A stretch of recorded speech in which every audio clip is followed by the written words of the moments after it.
bambini che si divertono, che ti fanno passare una bella giornata. Valentina, animatrice, coordinatrice del GREST di Moriago della Battaglia. Raccontaci un po' come funziona il GREST nella vostra parrocchia. Allora, noi iniziamo alle 7:45 con l'accoglienza dei bambini, fino alle 8:30 sono liberi di giocare, aspettiamo che arrivino tutti a seconda delle esigenze delle famiglie. Poi abbiamo la mattinata divisa in vari momenti. Il primo momento è il momento di preghiera dalle 8:30 alle 9, 9 e un quarto, dopodiché ci sono balletti e merenda e poi dalle 9:30 alle 11 fanno dei laboratori creativi che sono organizzati sulla base dell'età del bambino. Cioè il bambino di prima elementare ovviamente farà un laboratorio più adatto alle sue capacità, piuttosto che il bambino di terza media farà qualcosa di più difficile come pittura su vetro, pittura su ceramica, mentre il bambino di prima elementare magari punteggia il cartoncino, fa l'acquario colorato e alla fine, dopo alle 11, ci sarà invece il momento dei giochi di squadra o dei tornei a seconda dei giorni. Quest'anno facciamo dal lunedì al giovedì giochi di squadra e il venerdì dedicato ai tornei, che sono il torneo di calcio, pallavolo, calcetto, di un gioco che noi chiamiamo Bo, ma in realtà è il tam tam, abbiamo scoperto il vero nome, e ping pong. Dopodiché alle 12, 12:15 i genitori vengono a ritirarli e si va tutti a casa, ci si prepara e ci si riposa per il giorno dopo. Inoltre durante il GREST ogni settimana c'è una giornata speciale.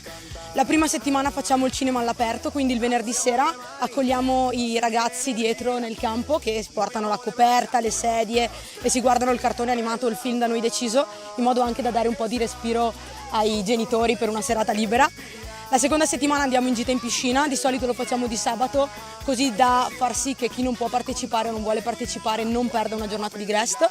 La terza settimana siamo qui a fare il palio dei GREST e la quarta settimana c'è la serata finale che si conclude con il laboratorio di teatro, i balletti, le premiazioni dei tornei e la mostra dei lavoretti che hanno eseguito i ragazzi durante le 4 settimane. Valentina, cosa ti porti a casa dell'esperienza di animatrice di questo tempo passato con i ragazzi, i bambini e gli animatori? Molti mi dicono che sono matta perché ormai sono più di 25 anni che faccio l'animatrice io. Vengo a casa, mi porto a casa i sorrisi, mi porto a casa anche la fatica, dobbiamo essere onesti, però la gioia di vedere i bambini giocare insieme, di essere contenti di passare delle giornate diverse. Gioia, tanta gioia di solito, tanta fatica insieme a tanta gioia. E poi devo essere onesta, è bello anche vedere che ci sono degli animatori giovani, quindi di 15-16 anni, che sono lì e passano le loro mattine e anche i loro pomeriggi spesso ad aiutare, che forse è più difficile coinvolgere gli adolescenti che i bambini piccoli.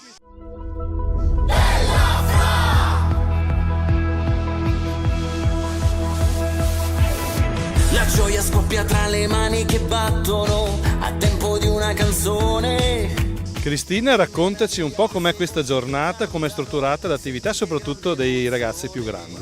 Allora, per i ragazzi più grandi abbiamo pensato di fare un gioco nel quale devono trovare gli animatori che sono nascosti e hanno un fischietto. Con il fischietto devono farsi trovare, esatto, però nell'ordine giusto. Quindi seguendo la storia di San Francesco devono trovare i vari animatori fino ad arrivare al disegno di San Francesco che è nascosto ovviamente nella chiesa qui all'Isola dei Morti.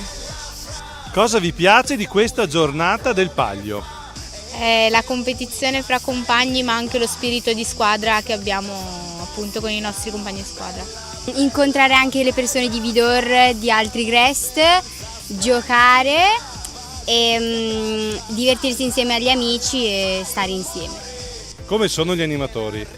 Gentili e ci aiutano quando magari non riusciamo a capire un indizio. Cosa vi piace di questa giornata del GREST? Beh, si possono rafforzare le amicizie e quindi è molto bello incontrarsi con gli amici che magari non si vedono da un bel po' e anche la competitività è molto divertente e fa anche bene stare un po' all'aria aperta. Stare tutti insieme e collaborare in squadra. Stare tutti insieme e stare a contatto con la natura. Abbiamo visto in questa giornata tante maglie diverse, colorate e anche con un simbolo, con un logo. Cosa significa, Jonathan? La scritta Bella Fra significa un'amicizia, quando un amico e un altro amico si incontrano e fanno tipo così, il nostro saluto del GREST è questo, fai 1, 2 e poi fai Bella Fra. Eva, cosa ti piace di più del GREST? Allora, mi piacciono tanto gli animatori, stare con i miei amici e i giochi, un po' di velocità, ecco. Allora sei contenta di andare al Grest? Sì, ogni estate infatti ci vado, sono molto contenta. Maddalena, perché ti piace andare al Grest?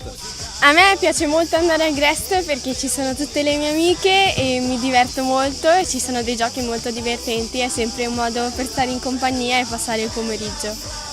A me piace stare con le mie amiche e mi piace giocare. Perché mi diverto. Perché si sta in compagnia con gli amici. Per gli animatori, lavoretti e giochi. Giochiamo a Yu-Gi-Oh!, ci divertiamo. Da quanti anni vieni al Grest e perché ti piace partecipare? Vengo da 3 anni e mi piace partecipare perché giochiamo tutti insieme e ci divertiamo.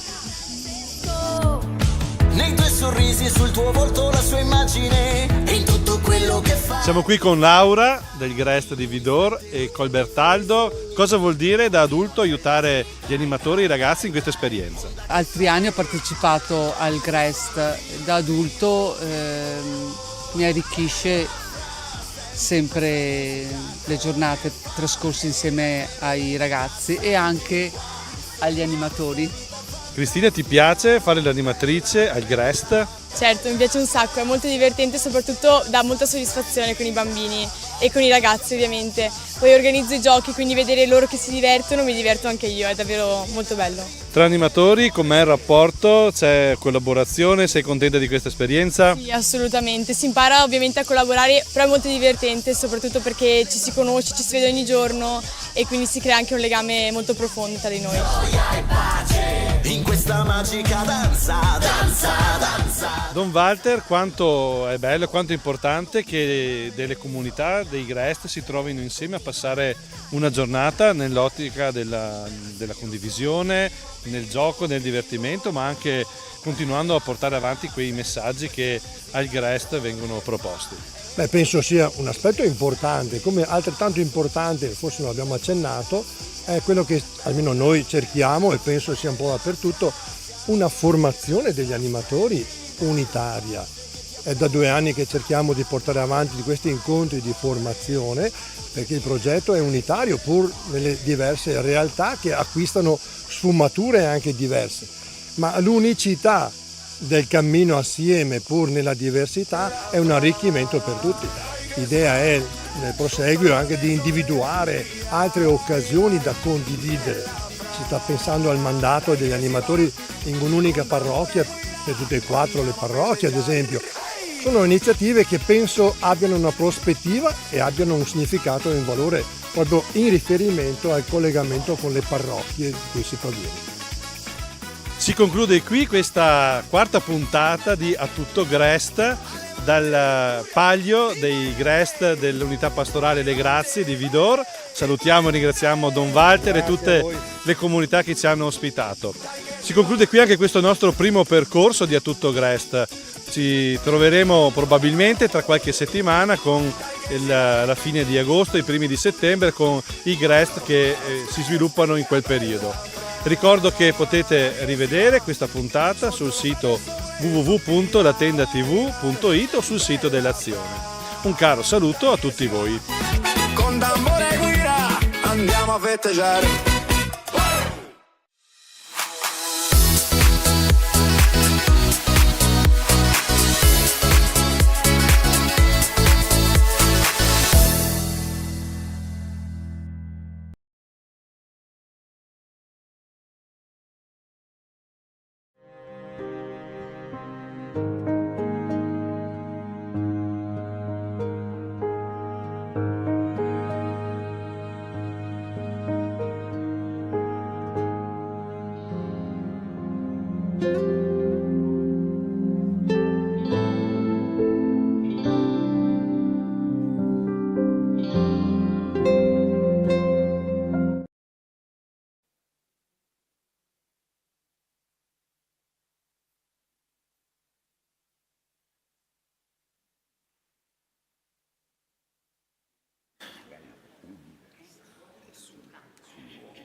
Nella luce radiosa di questa solennità, la Chiesa pellegrina sulla terra eleva il suo sguardo alla Vergine Maria, assunta in anima e corpo alla gloria celeste. Questo ineffabile mistero, solennemente proclamato dogma da Papa Pio XII nel 1950, corona una fede antica e universale, custodita sin dai primi secoli nei cuori dei credenti. In Maria, primizia della redenzione e specchio purissimo della Chiesa gloriosa, contempliamo il destino ultimo a cui anche noi siamo chiamati, la piena comunione con Dio, nella resurrezione della carne e nella vita eterna.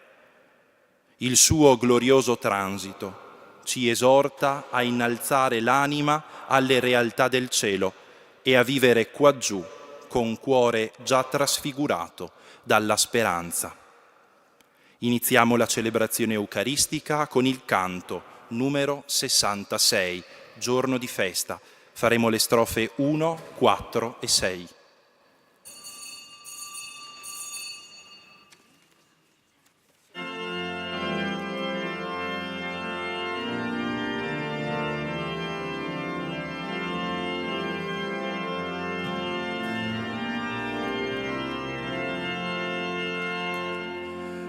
Giorno di festa è questo per noi, tempo di grazia e santità.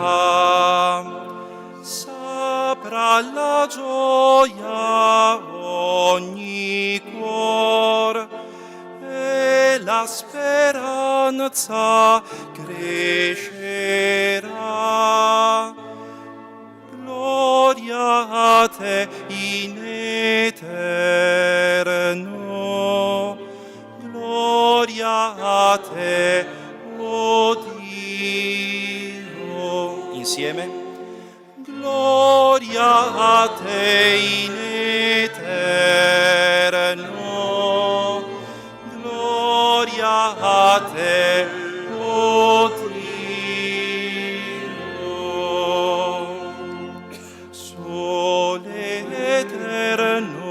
Senza tramonto, la tua luce splenda in noi. Tutto possiamo uniti a te, nella pace senza te. Gloria a te in eterno, gloria a te, o Dio. Gloria a te in eterno, gloria a te, o Dio. Segno di luce e di speranza, splende Maria sul cammin. Madre di grazia e di bontà, il nostro passo guiderà. Gloria a te in eterno, gloria a te, o Dio. Gloria a te in eterno, gloria a te, o Dio. Chiesa di Dio, Madre di Santi, Cristo tuo sposo vive con te. Egli ti manda ad annunciare annunciar ad ogni uomo la verità. Gloria a te in eterno, gloria a te, o Dio, gloria a te in eterno, gloria a te, o Dio.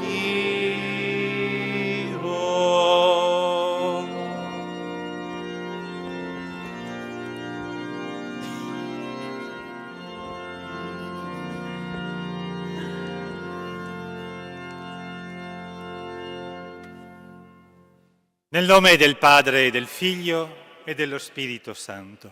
Amen. La pace sia con voi. E con il tuo spirito. Sostenuti nella speranza dal segno luminoso che è la Beata Vergine Maria assunta in cielo, disponiamoci a celebrare degnamente i santi misteri, riconoscendo i nostri peccati, invocando la misericordia del Padre.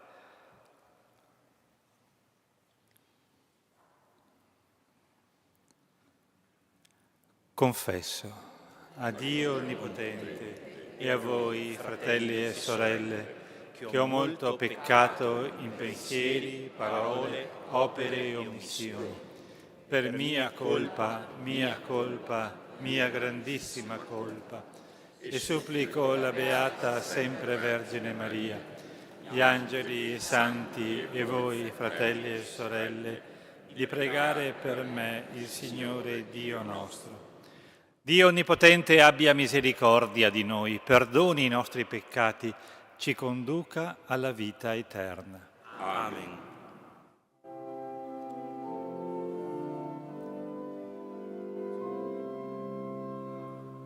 Kyrie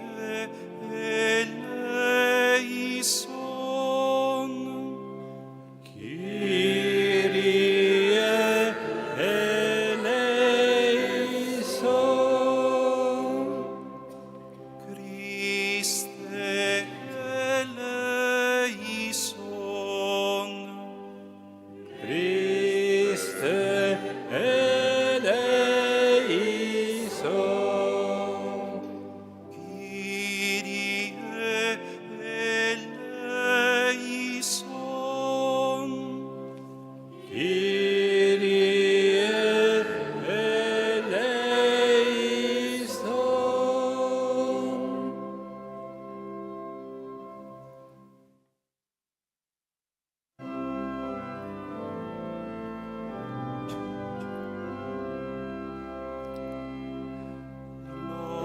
Gloria, gloria, in excelsis Deo. Gloria, gloria, in excelsis Deo.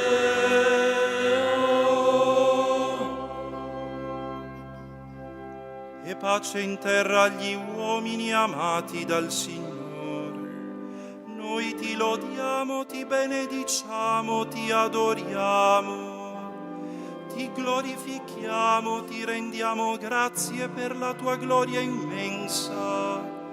Signore Dio, Re del cielo, Dio Padre onnipotente. Gloria, gloria, in excelsis Deo. Gloria, gloria, in excelsis Deo.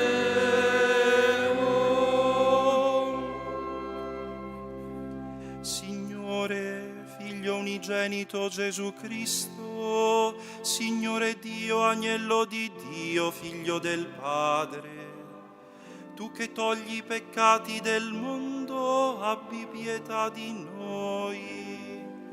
Tu che togli i peccati del mondo, accogli la nostra supplica. Tu che siedi alla destra del Padre, abbi pietà di noi. Gloria, gloria, in excelsis Deo. Gloria, gloria, in excelsis Deo.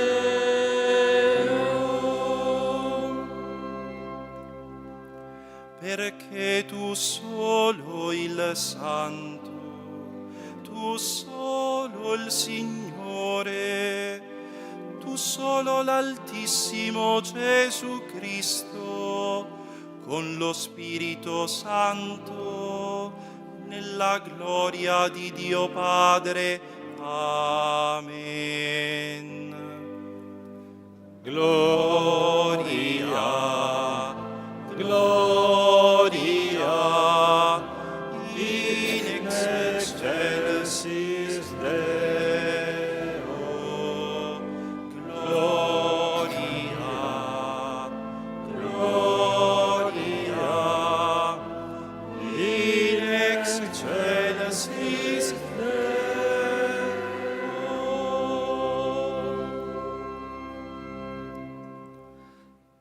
Preghiamo. Dio onnipotente ed eterno, che ha innalzato alla gloria del cielo in corpo e anima l'Immacolata Vergine Maria, Madre del tuo Figlio, fa che viviamo in questo mondo costantemente rivolti ai beni eterni per condividere la sua stessa gloria. Per il nostro Signore Gesù Cristo, tuo Figlio che è Dio, e vive e regna con te nell'unità dello Spirito Santo per tutti i secoli dei secoli. Amen.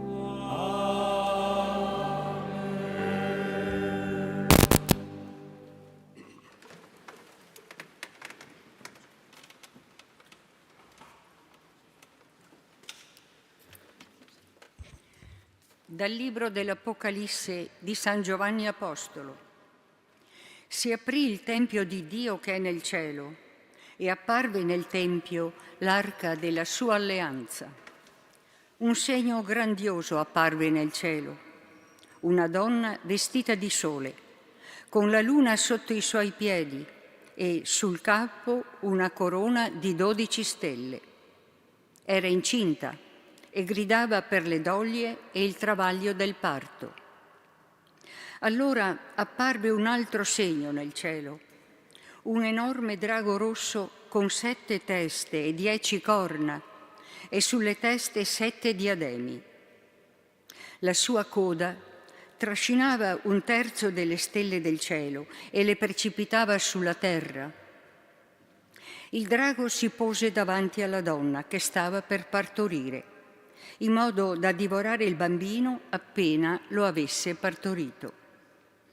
Essa partorì un figlio maschio, destinato a governare tutte le nazioni con scettro di ferro, e suo figlio fu rapito verso Dio e verso il suo trono.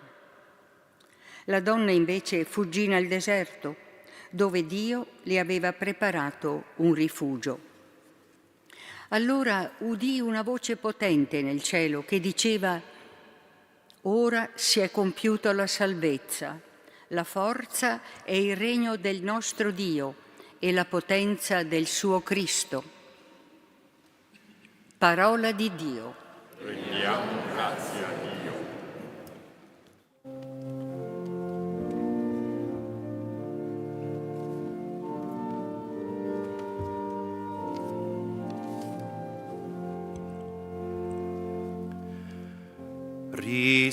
Risplende la Regina, Signore, alla tua destra.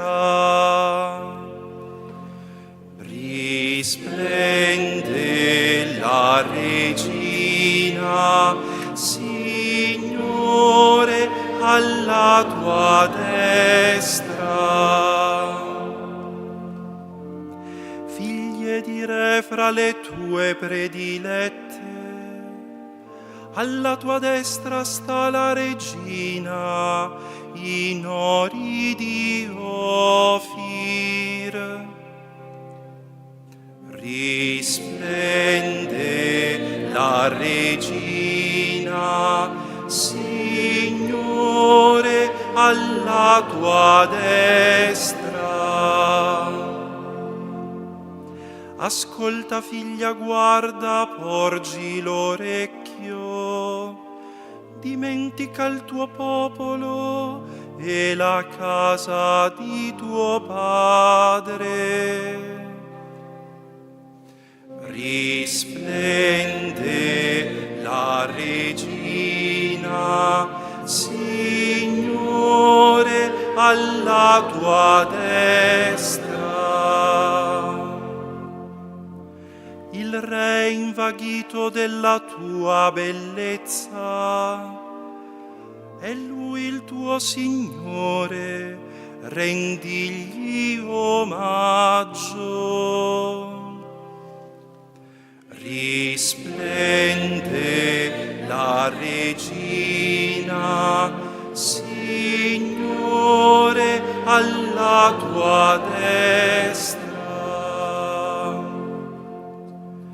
Dietro a lei le vergini sue compagne, condotte in gioia ed esultanza, sono presentate nel palazzo del re.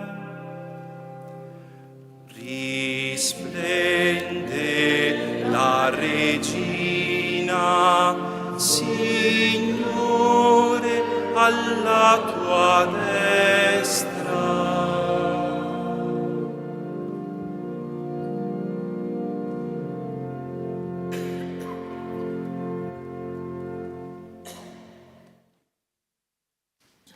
Dalla prima lettera di San Paolo, apostolo ai Corinzi. Fratelli, Cristo è risorto dai morti, primizia di coloro che sono morti, perché se per mezzo di un uomo venne la morte, per mezzo di un uomo verrà anche la risurrezione dei morti. Come infatti in Adamo tutti muoiono, così in Cristo tutti riceveranno la vita. Ognuno però al suo posto. Prima Cristo, che è la primizia, poi alla sua venuta quelli che sono di Cristo. Poi sarà la fine, quando Egli consegnerà il regno a Dio Padre, dopo aver ridotto a nulla ogni principato e ogni potenza e forza. È necessario, infatti, che Egli regni finché non abbia posto tutti i nemici sotto i suoi piedi. L'ultimo nemico a essere annientato sarà la morte, perché ogni cosa ha posto sotto i suoi piedi. Parola di Dio.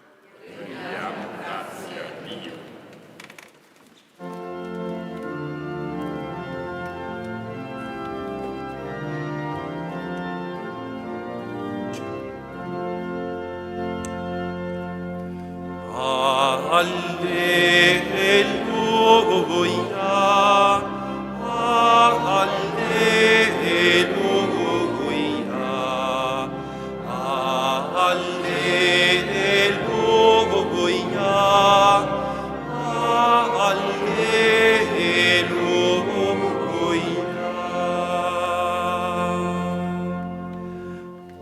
Maria è assunta in cielo, esultano le schiere degli angeli.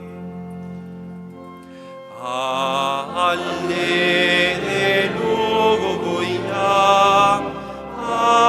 alleluia.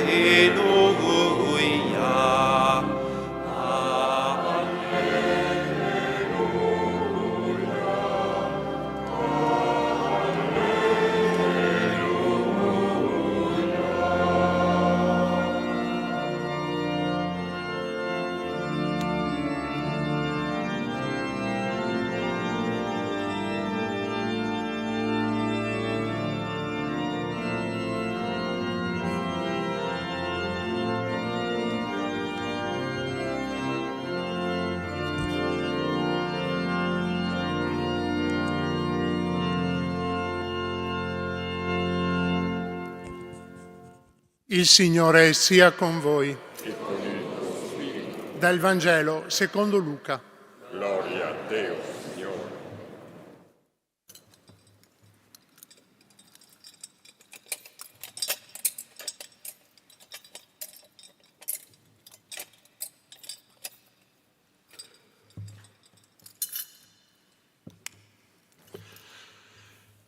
In quei giorni Maria si alzò e andò in fretta verso la regione montuosa, in una città di Giudea. Entrata nella casa di Zaccaria, salutò Elisabetta. Appena Elisabetta ebbe udito il saluto di Maria, il bambino sussultò nel suo grembo. Elisabetta fu colmata di Spirito Santo ed esclamò a gran voce: «Benedetta tu fra tutte le donne, e benedetto il frutto del tuo grembo. A che cosa devo che la madre del mio Signore venga da me? Ecco, appena il tuo saluto è giunto ai miei orecchi, il bambino ha sussultato di gioia nel mio grembo. E beata colei che ha creduto nell'adempimento di ciò che il Signore le ha detto». Maria allora disse: «L'anima mia magnifica il Signore, e il mio spirito esulta in Dio mio Salvatore, perché ha guardato all'umiltà della sua serva. D'ora in poi tutte le generazioni mi chiameranno beata. Grandi cose ha fatto per me l'Onnipotente, e santo è il suo nome. Di generazione in generazione la sua misericordia per quelli che lo temono. Ha spiegato la potenza del suo braccio, ha disperso i superbi nei pensieri del loro cuore, ha rovesciato i potenti dai troni, ha innalzato gli umili, ha ricolmato di bene gli affamati, ha rimandato i ricchi a mani vuote, ha soccorso Israele suo servo, ricordandosi della sua misericordia, come aveva detto ai nostri padri, per Abramo e per la sua discendenza per sempre. Maria rimase con lei circa 3 mesi, poi tornò a casa sua. Parola del Signore. Gloria a Deo Cristo.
Ogni sera, nella preghiera dei Vespri, la Chiesa è invitata a cantare o a recitare il Magnificat, facendo proprie le parole che, secondo il racconto dell'Evangelista Luca, Maria di Nazaret ha pronunciato dopo che Elisabetta, sua parente, l'ha salutata come la benedetta fra le donne. L'anima mia magnifica il Signore, il mio spirito esulta in Dio, mio Salvatore. Ecco, non sono solo le monache, i monaci, le religiose, i religiosi, i consacrati, i vescovi, i preti e diaconi a celebrare quotidianamente la liturgia delle ore, con le lodi al mattino e i vespri alla sera. Ci sono anche fedeli, laici, donne e uomini che trovano il tempo per pregare con i salmi al mattino e alla sera. Ma in ogni caso, chi celebra le lodi, chi celebra i vespri, non lo fa a titolo puramente personale. Dà voce a tutta la Chiesa. Anzi, si può dire che dà voce all'intera creazione, chiamata a dar lode al suo Creatore, chiedendo che si manifesti la sua bontà in questo povero mondo. È la Chiesa nel suo insieme, è il popolo di Dio che canta il Magnificat quando qualcuno in gruppo o personalmente celebra i Vespri. E perché il Magnificat, questo inno che ci consegna l'Evangelista Luca, è inserito nella preghiera serale dei Vespri? Alcuni scrittori cristiani medievali hanno cercato di spiegare le ragioni di questa particolare collocazione. C'è un inglese, Beda il Venerabile, che nell'VIII secolo ha scritto: «È parso opportuno recitare il Magnificat alla sera affinché la nostra mente, affaticata durante il giorno e dispersa in pensieri diversi, si raccolga nell'unità della contemplazione». E questo è un insegnamento non privo di attualità. Ecco, penso alla fatica con la quale molti adolescenti e giovani, ma non solo loro, vivono il passaggio dal giorno alla notte, dall'attività al riposo. Affinché la mente dispersa, affaticata in pensieri diversi, si raccolga in unità. Questo Beda il Venerabile, ma nel XIII secolo un teologo, poi vescovo Guglielmo Durante, un francese, spiegava che il canto del Magnificat è adatto alla sera perché alcuni eventi fondamentali della storia della salvezza si collocano proprio all'ora vespertina. La morte di Cristo, l'ultima cena, l'incontro con i discepoli di Emmaus e anche, secondo una certa tradizione, l'annuncio dell'angelo a Maria con l'incarnazione del Figlio di Dio. Alla sera della storia del mondo, avviene qualcosa di nuovo. Più recentemente, nel 2009, Papa Benedetto XVI ha detto che il Magnificat è diventato il canto quotidiano della Chiesa proprio nell'ora dei Vespri, l'ora che invita a meditare sul significato della vita e della storia. Il significato della vita e della storia. Per fede, per la fede che ci è stata donata, noi sappiamo che questo significato è rivelato in Gesù Cristo, risorto dai morti, primizia di coloro che sono morti. E il Magnificat è un canto che presuppone la vittoria di Cristo sulla morte. In essa Dio ha mantenuto le sue promesse, ha manifestato la sua misericordia e lo ha fatto in modo paradossale, andando cioè contro la logica che sembra dominare la storia, la logica che vediamo in atto spesso anche oggi: vinca il più forte o anche vinca il più furbo. No, Dio entra nella storia disperdendo i superbi, rovesciando i potenti dai troni, rimandando i ricchi a mani vuote. Il Magnificat è anche il canto della sera della vita di Maria, il canto che dice il compimento del suo pellegrinaggio terreno, del suo cammino nella fede, accolta nella gloria di Dio in anima e corpo con tutta la sua storia, con tutta la sua persona. Maria esulta in Dio e proclama le grandi cose che in lei ha compiuto il Dio 3 volte santo, grande nell'amore, l'Onnipotente.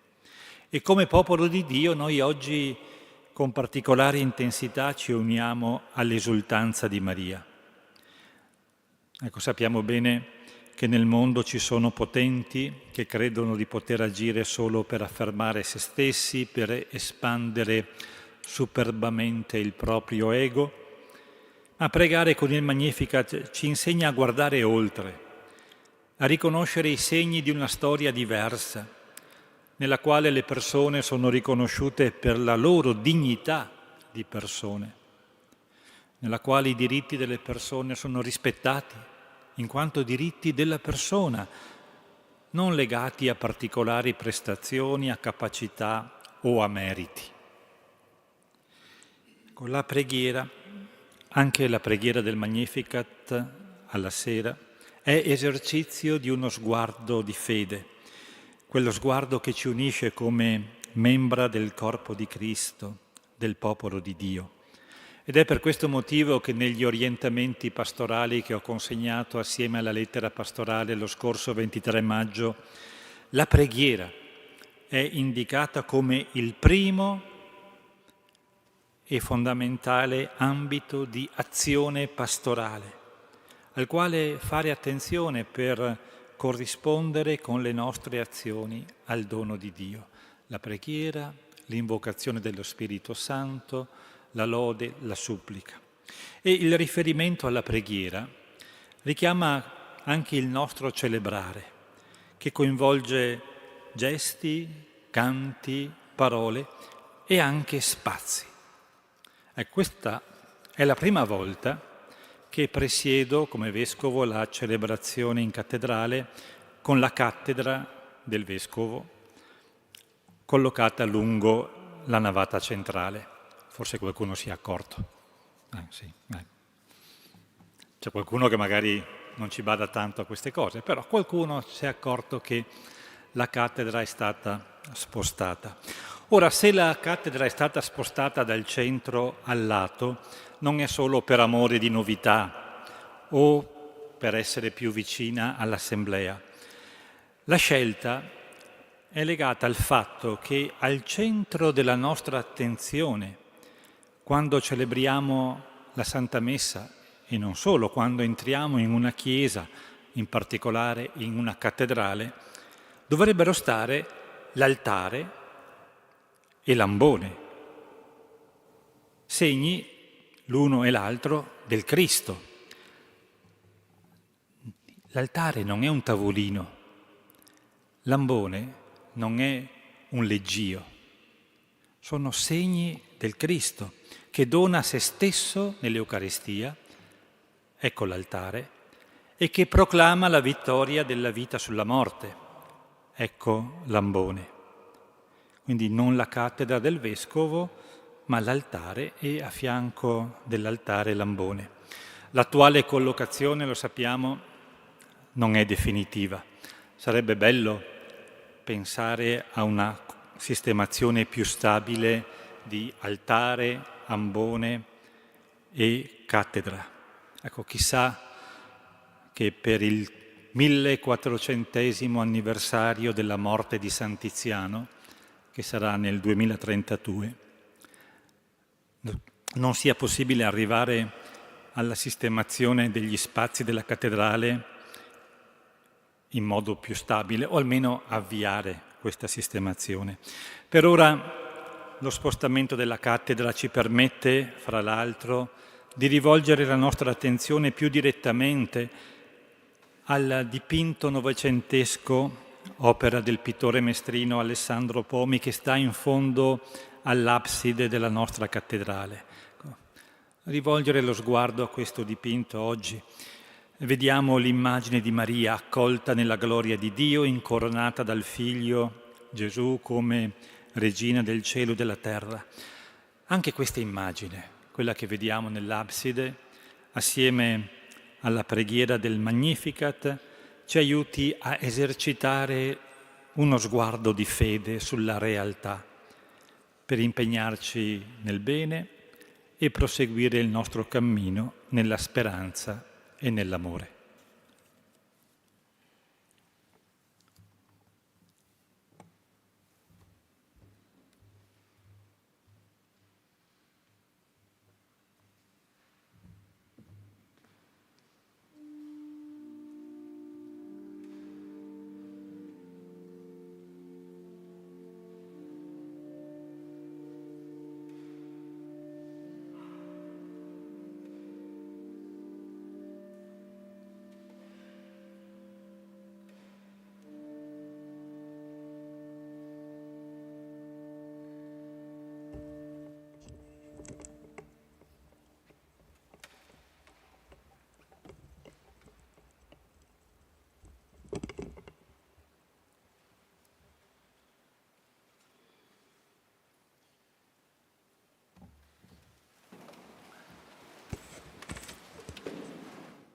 Credo in un solo Dio, Padre Onnipotente, Creatore del cielo e della terra, di tutte le cose visibili e invisibili. Credo in un solo Signore Gesù Cristo, unigenito Figlio di Dio, nato dal Padre prima di tutti i secoli, Dio da Dio, luce da luce, Dio vero da Dio vero, generato, non creato, della stessa sostanza del Padre. Per mezzo di Lui tutte le cose sono state create. Per noi uomini e per la nostra salvezza discese dal cielo e per opera dello Spirito Santo si è incarnato nel seno della Vergine Maria e si è fatto uomo. Fu crocifisso su noi sotto Ponzio Pilato, morì e fu sepolto. Il terzo giorno è risuscitato secondo le Scritture. È salito al cielo, siede alla destra del Padre e di nuovo verrà nella gloria per giudicare i vivi e i morti, e il suo regno non avrà fine. Credo nello Spirito Santo, che è Signore e dà la vita, e procede dal Padre e dal Figlio, e con il Padre e il Figlio è adorato e glorificato, e ha parlato per mezzo dei profeti. Credo la Chiesa, una, santa, cattolica, apostolica. Professo un solo battesimo per il perdono dei peccati. Aspetto la risurrezione dei morti e la vita del mondo che verrà. Amen. Nella celebrazione odierna splende la luce della Pasqua. Maria, immacolata nella sua concezione e intatta nel parto divino, è assunta al cielo in corpo e anima. Sia lei, arca della nuova alleanza e donna vestita di sole, a sostenere la nostra supplica. Preghiamo insieme e diciamo: ascoltaci, o Signore. Ascoltaci, o Signore. Per la Santa Chiesa pellegrina nel tempo, sostenuta dalla Vergine assunta in cielo, possa condurre tutti a contemplare la luce del volto di Dio. Preghiamo. Ascoltaci, o Signore. Per le situazioni di conflitto in ogni parte del mondo. Il Signore, che disperde i superbi, rovescia i potenti e innalza gli umili, tocchi il cuore di coloro che hanno responsabilità di governo, perché tutti si impegnino per una pace disarmata e disarmante, capace di riscattare ogni sofferenza e ingiustizia. Preghiamo. Ascoltaci, o Signore. Per le persone con disabilità, gli anziani, i malati, uniti alla Vergine Madre, affrontino il disagio e la solitudine senza perdere la speranza. Preghiamo. Ascoltaci, o Signore. Per le donne che hanno accolto la vocazione alla vita virginale, affidandosi a Maria, modello della verginità consacrata, alimentino le loro lampade con la preghiera e la carità. Preghiamo. Ascoltaci, o Signore. Per noi, qui riuniti nel ricordo grato dell'Assunzione di Maria, per la sua intercessione cresca nei nostri cuori la beata speranza di giungere alla gioia della patria celeste. Preghiamo. Ascoltaci, o Signore. Accogli, o Padre, la preghiera del tuo popolo e fa che, contemplando il mistero di Maria, associata in corpo e anima alla Pasqua del tuo Figlio, riconosciamo in ogni persona la tua immagine e il riflesso della tua gloria. Per Cristo, nostro Signore. Amen.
Pregate, fratelli e sorelle, perché il sacrificio della Chiesa in questa sosta che la rinfranca nel cammino verso la patria del cielo sia gradito a Dio, Padre Onnipotente. Il Signore riceva dalle tue mani questo sacrificio, a lode e gloria del suo nome, per il bene nostro e di tutta la sua santa Chiesa. Salga a te, o Signore, il nostro sacrificio di lode, e per intercessione della Beata Vergine Maria assunta in cielo, i nostri cuori, ardenti del tuo amore, aspirino continuamente a te, per Cristo nostro Signore. Amen. Il Signore sia con voi e con il tuo spirito. In alto i nostri cuori sono rivolti al Signore. Rendiamo grazie al Signore nostro Dio. È cosa buona e giusta. È veramente cosa buona e giusta, nostro dovere e fonte di salvezza. Rendere grazie sempre in ogni luogo a te, Signore, Padre Santo, Dio Onnipotente ed Eterno. Oggi la Vergine Maria, Madre di Dio, è stata assunta in cielo, segno di sicura speranza e consolazione per il popolo pellegrino sulla terra. Risplende come primizia immagine della Chiesa, chiamata alla gloria. Tu non hai voluto che conoscesse la corruzione del sepolcro, colei che in modo ineffabile ha generato nella carne il tuo Figlio, autore della vita.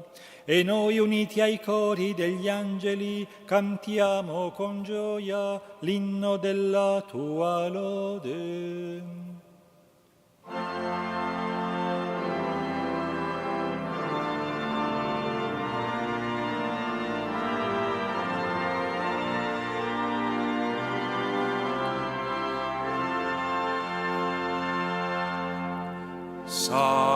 Sanctus, Sanctus, Sanctus, Dominus. Pleni sunt celi et terra, gloria tua.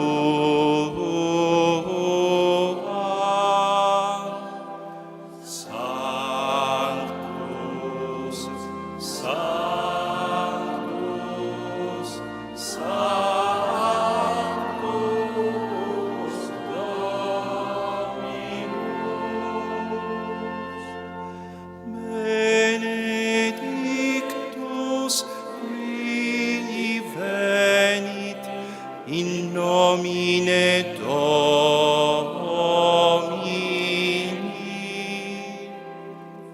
Sanctus,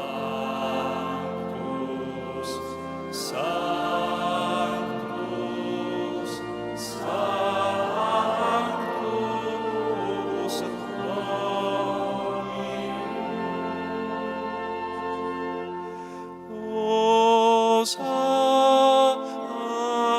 Hosanna in excelsis.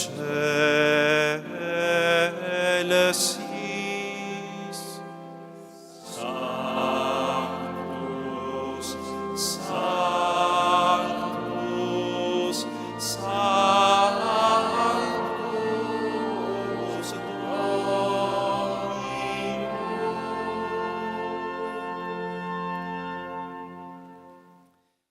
Padre veramente santo, è giusto che ogni creatura ti lodi.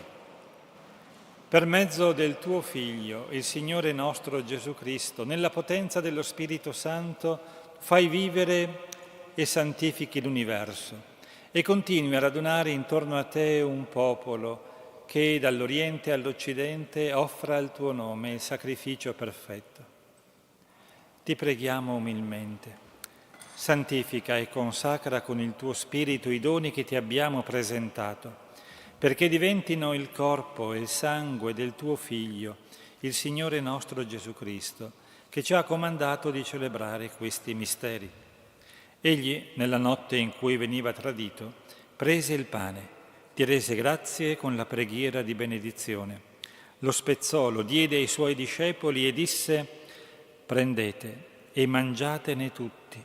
Questo è il mio corpo, offerto in sacrificio per voi».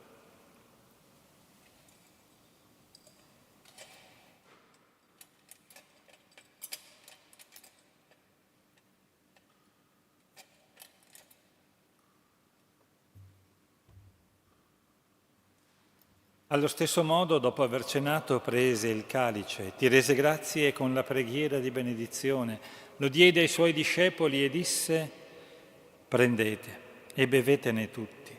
Questo è il calice del mio sangue per la nuova ed eterna alleanza, versato per voi e per tutti in remissione dei peccati.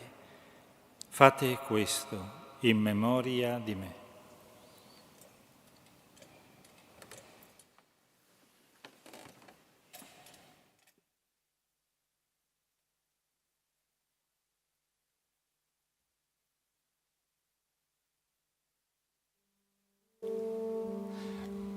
Mistero della fede. Ogni volta che mangiamo di questo pane e beviamo a questo calice, annunciamo la tua morte, Signore, nell'attesa della tua venuta. Celebrando il memoriale della passione redentrice del tuo Figlio, della sua mirabile risurrezione e ascensione al cielo, nell'attesa della sua venuta nella gloria, ti offriamo, o Padre, in rendimento di grazie, questo sacrificio vivo e santo. Guarda con amore e riconosci nell'offerta della tua Chiesa la vittima immolata per la nostra redenzione. E a noi, che ci nutriamo del corpo e del sangue del tuo Figlio, dona la pienezza dello Spirito Santo, perché diventiamo in Cristo un solo corpo e un solo Spirito. Lo Spirito Santo faccia di noi un'offerta perenne a te gradita, perché possiamo ottenere il regno promesso insieme con i tuoi eletti, con la Beata Maria, Vergine e Madre di Dio, San Giuseppe, suo sposo, i tuoi santi apostoli, i gloriosi martiri, San Tiziano e tutti i santi, nostri intercessori presso di te. Ti preghiamo, Padre, questo sacrificio della nostra riconciliazione doni pace e salvezza al mondo intero.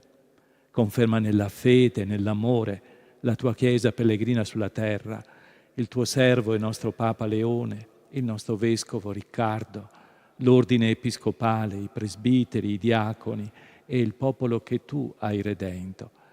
Ascolta la preghiera di questa famiglia che hai convocato alla tua presenza. Ricongiungi a te, Padre misericordioso, tutti i tuoi figli ovunque dispersi.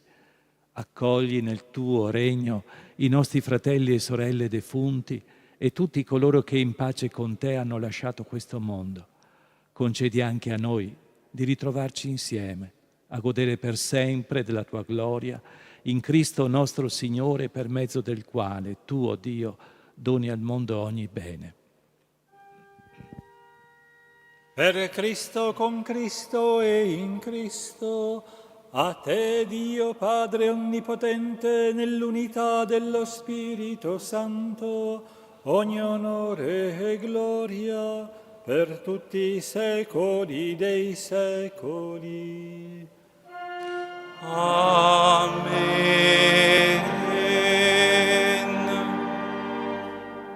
Obbedienti alla parola del Salvatore e formati al suo divino insegnamento, osiamo dire: Padre nostro che sei nei cieli,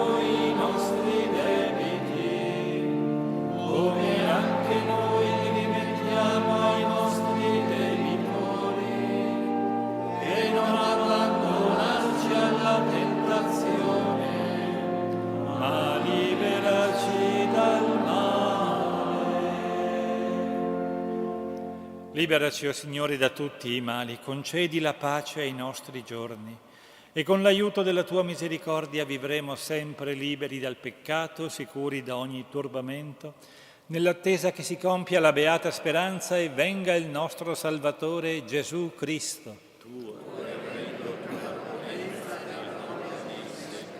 Signore Gesù Cristo, che hai detto ai Tuoi Apostoli: vi lascio la pace, vi do la mia pace, non guardare ai nostri peccati ma alla fede della Tua Chiesa, e donale unità e pace, secondo la Tua volontà, Tu che vivi e regni nei secoli dei secoli. Amen.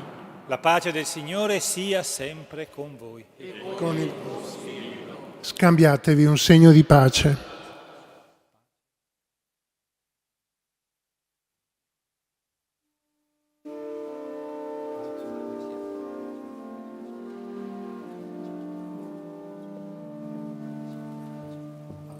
Agnello di Dio che togli i peccati del mondo, abbi pietà di noi. Agnello di Dio che togli i peccati del mondo,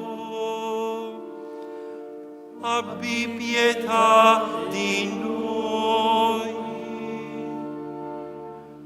Agnello di Dio che togli i peccati del mondo, dona a noi la pace.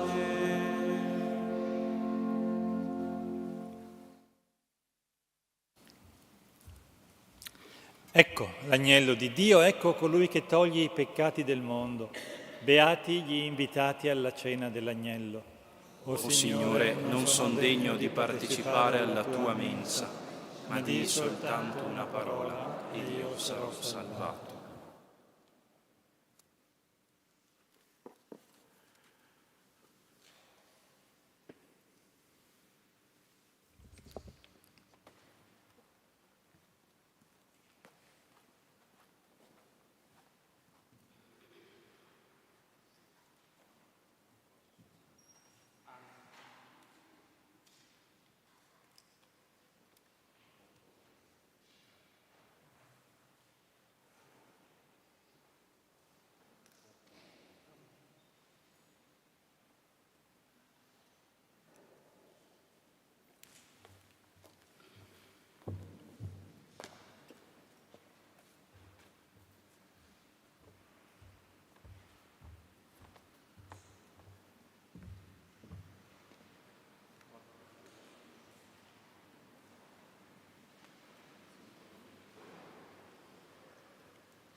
Ci uniamo nel canto Nulla con te mi mancherà, al numero 112 del libretto dei canti.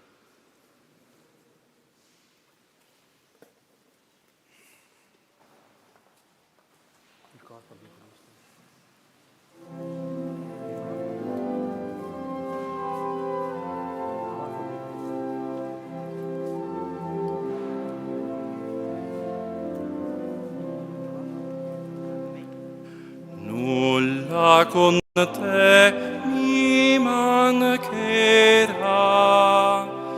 rifiorirà questa mia vita.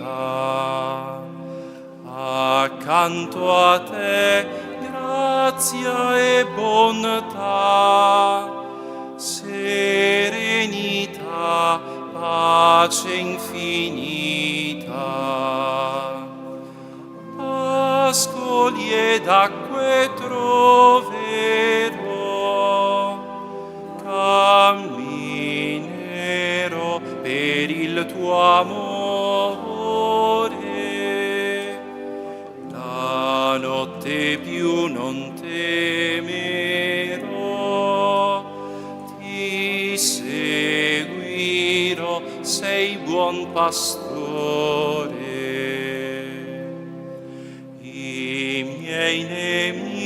nemici vincerai, mi mostrerai la tua alleanza. Con olio il capo mi ungerai, mi sazierai con esultanza. Pascoli ed acque troverò, camminerò per il tuo amore. La notte più non temerò, ti seguirò, sei buon pastore. Vivi con me, sei fedeltà, felicità del mio destino. Insieme a te l'eternità avanza già sul mio cammino. Pascoli ed acque troverò, camminerò per il tuo amore. La notte più non temerò, ti seguirò, sei buon pastore.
Preghiamo. O Signore, che ci hai nutriti con i sacramenti della salvezza, fa che per intercessione della Beata Vergine Maria assunta in cielo giungiamo alla gloria della risurrezione. Per Cristo nostro Signore.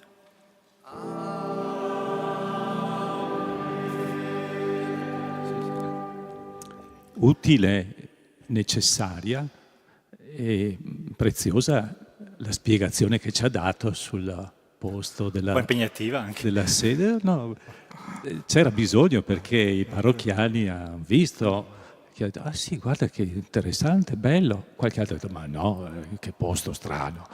E quindi le voci sono varie.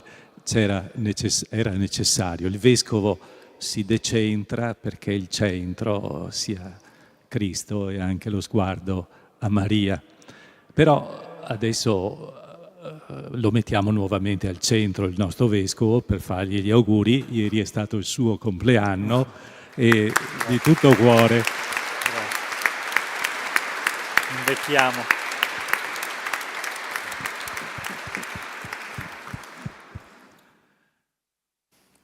Il primo anno intero in mezzo a noi. E ringraziamo il Signore insieme con lei per quest'anno in cui ha guidato la nostra Chiesa, però cresce anche il Vescovo con la Chiesa. Continui ad essere un cammino fecondo sotto lo sguardo di Maria. Auguri ancora. Grazie Monsignor Graziano, grazie per questi auguri, per la cura che ha nei confronti di questa chiesa cattedrale, della parrocchia, perché la cattedrale è un po' complicata come chiesa perché è parrocchia e chiesa, però tutta la diocesi guarda in questo luogo come a una madre, un centro, un punto di riferimento. Quindi grazie per questo. Un augurio di una buona festa dell'Assunta, che è anche Ferragosto, e quindi forse un po' di riposo, un po' di pausa. Un augurio, un saluto in particolare a chi questi giorni magari li trascorre con qualche difficoltà in più, vuoi per il caldo, vuoi per la solitudine o la malattia. Un saluto anche a chi ha seguito la celebrazione attraverso Radio Palazzo Carli e la Tenda TV. Ecco, si crea una rete, un legame di preghiera, di comunione anche in questo modo. E invochiamo ora la benedizione del Signore. Il Signore sia con voi. E con il tuo spirito. Dio misericordioso, che per mezzo del suo Figlio nato dalla Vergine ha redento il mondo, vi colmi della sua benedizione. Amen. Dio vi protegga sempre in ogni luogo per intercessione di Maria, Vergine e Madre, che ha dato al mondo l'autore della vita. Amen. A tutti voi che celebrate con fede la festa dell'Assunzione di Maria al cielo, conceda il Signore la salute del corpo e la gioia dello spirito. Amen. E la benedizione di Dio Onnipotente, Padre e Figlio e Spirito Santo, discenda su di voi e con voi rimanga sempre. Amen. Glorifichiamo Dio con la nostra vita, andiamo in pace. Rendiamo grazie a Dio.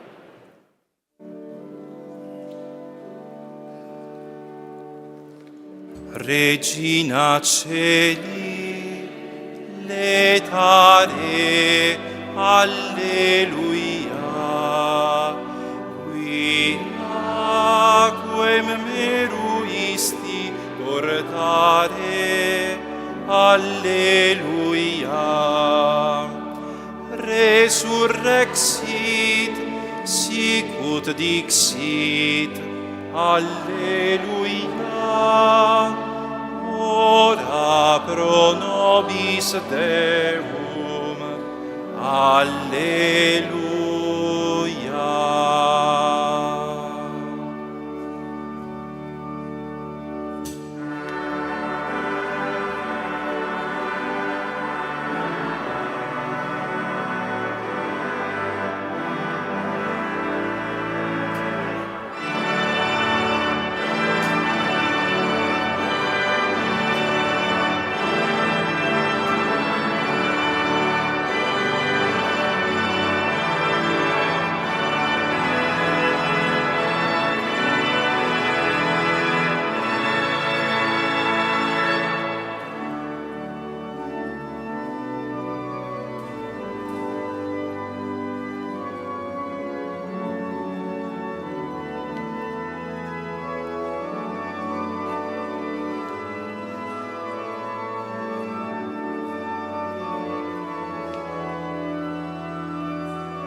La gara nazionale si svolge qui all'Alberini perché l'anno scorso, un po' per colpa mia, un po' per colpa del professor Carbonelli, abbiamo preparato una ragazza che è riuscita sia nello scritto sia nella parte pratica a fare un bellissimo risultato e quindi a vincere il primo posto in enogastronomia. Ci troviamo qui quest'anno perché l'anno scorso una mia studentessa, Emma Catapan, ha vinto a Forlimpopoli la gara nazionale degli istituti alberghieri. Eravamo consapevoli già dalla vittoria che avremmo dovuto cominciare a lavorare, quindi è iniziata esattamente il giorno dopo che la nostra studentessa ha vinto e poi dall'anno scolastico, quindi da settembre in poi, è cominciata l'organizzazione vera e propria. All'interno della gara ci sono sostanzialmente 3 gare, una per ogni percorso formativo: cucina, sala e vendita e accoglienza turistica. Tutte e 3 le articolazioni svolgono una prova progettuale, quindi teorica, scritta. Poi le articolazioni si dividono, cucina fa una gara all'interno della cucina che dura 90 minuti e quindi poi c'è la parte della degustazione,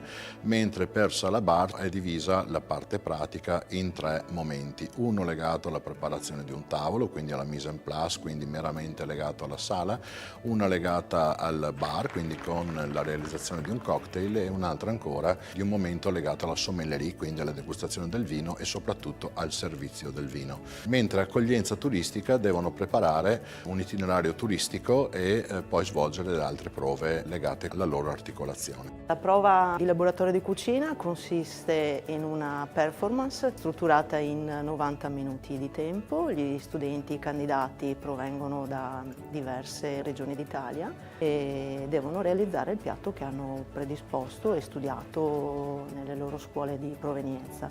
La nostra prova di accoglienza turistica consiste in una prova progettuale dove gli studenti si sono cimentati nel progettare un pacchetto turistico per promuovere il territorio della Marche Trevigiana, valorizzando le peculiarità naturalistiche, artistiche ed enogastronomiche del territorio.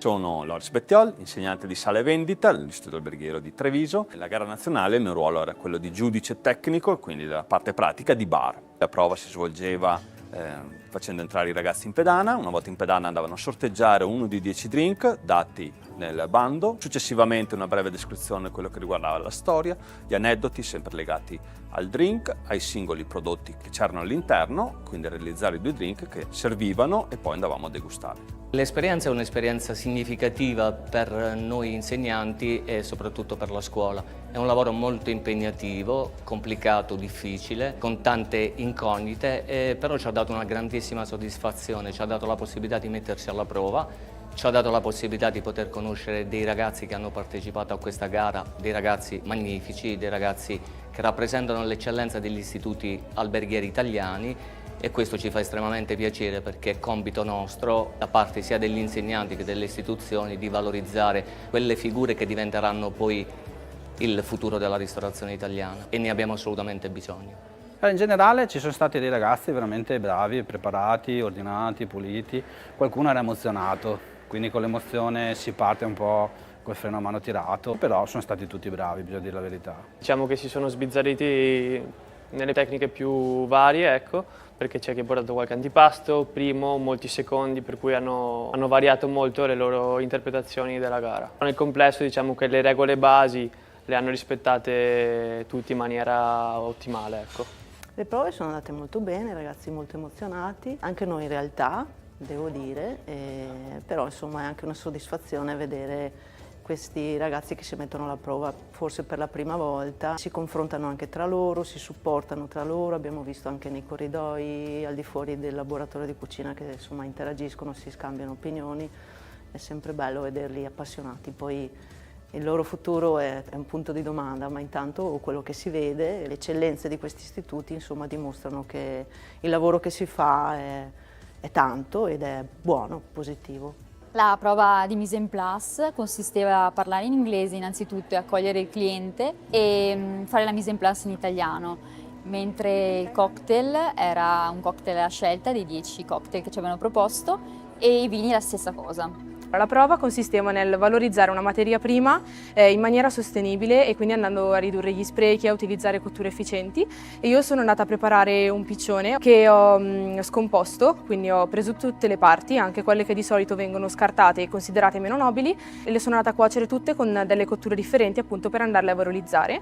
E sono andata a preparare anche una maionese all'alloro come base, una coulis di albicocche, un olio all'alloro e dello scalogno in aceto di vino. Mi piaceva questo impiattamento che poi comunque è venuto da me perché dava un senso di continuità, tutti gli elementi erano appunto in senso orizzontale e mi piaceva proprio come risaltavano anche tutte le parti del piccione, quindi mi sembrava perfetto per il piatto che dovevo presentare. Ho fatto la prova di accoglienza turistica, inglese, francese e presentazione dell'itinerario. Era un role play riguardo eventi che potevano accadere dalla fase ante al post checkout.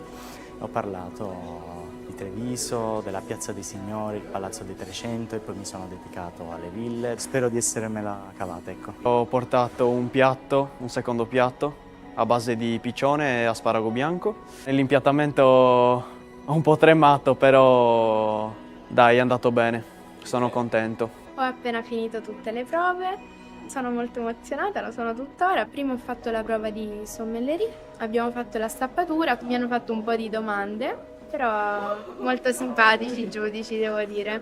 Le uniche difficoltà che ho avuto era perché appunto la cucina non era una che conoscevo, è la prima volta che entravo in questa cucina, ma mi sono ambientata. La prova di bar poteva sicuramente andare meglio, però mi sono impegnata, soprattutto tra ansia e non ricordare, mi è presa la sprovvista, però alcune cose le ho fatte sicuramente giuste perché ho studiato, è sicuramente una bella esperienza e la rifarei se potessi. È andata molto bene, sono soddisfatta del mio lavoro, sono contenta di quello che ho realizzato e è stata una bellissima esperienza. Siamo rimasti molto sorpresi perché ci siamo confrontati con dei ragazzi che hanno portato delle idee innovative, delle idee classiche ma con delle tecniche importanti. Abbiamo puntato tutto sulla sostenibilità perché ce lo chiede l'Agenda 2030, perché la ristorazione del futuro è una ristorazione che deve essere soprattutto una ristorazione sostenibile. Sono Elisabetta Somma da Castalimenti,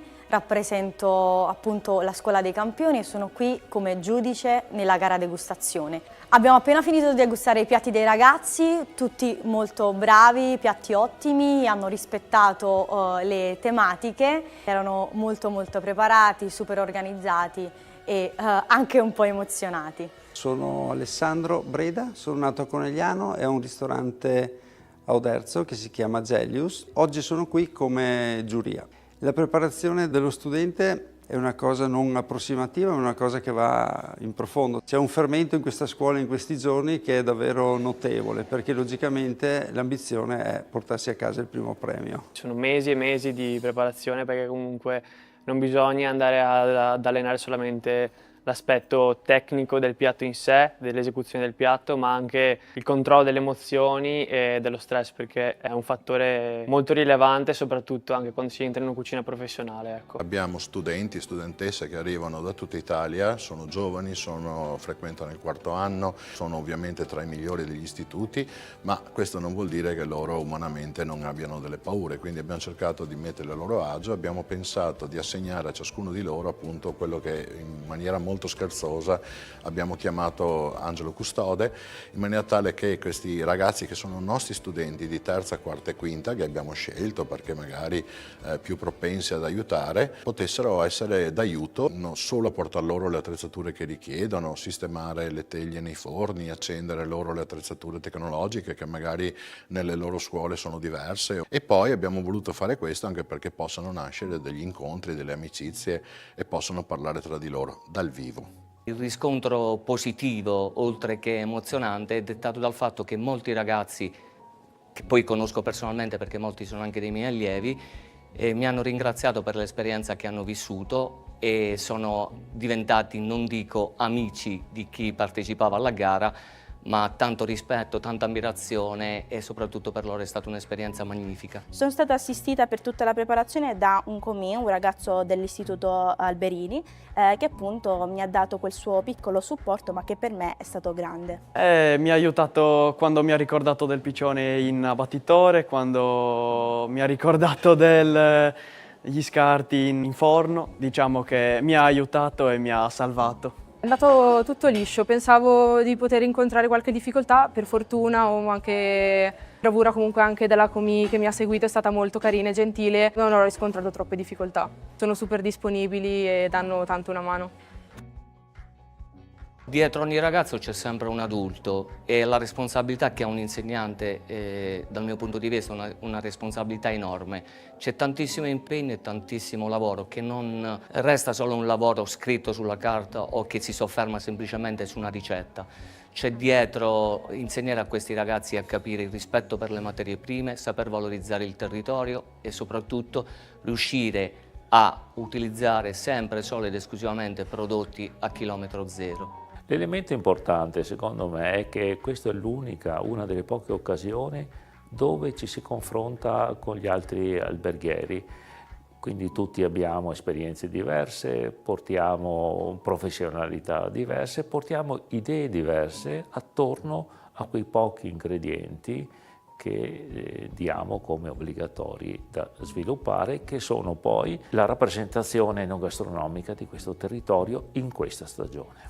A livello anche di preparazione è ovvio che apprendono molte più cose di quelle che magari noi riusciamo a insegnargli durante l'anno scolastico, perché comunque hanno una preparazione molto più puntata per quello che è il concorso.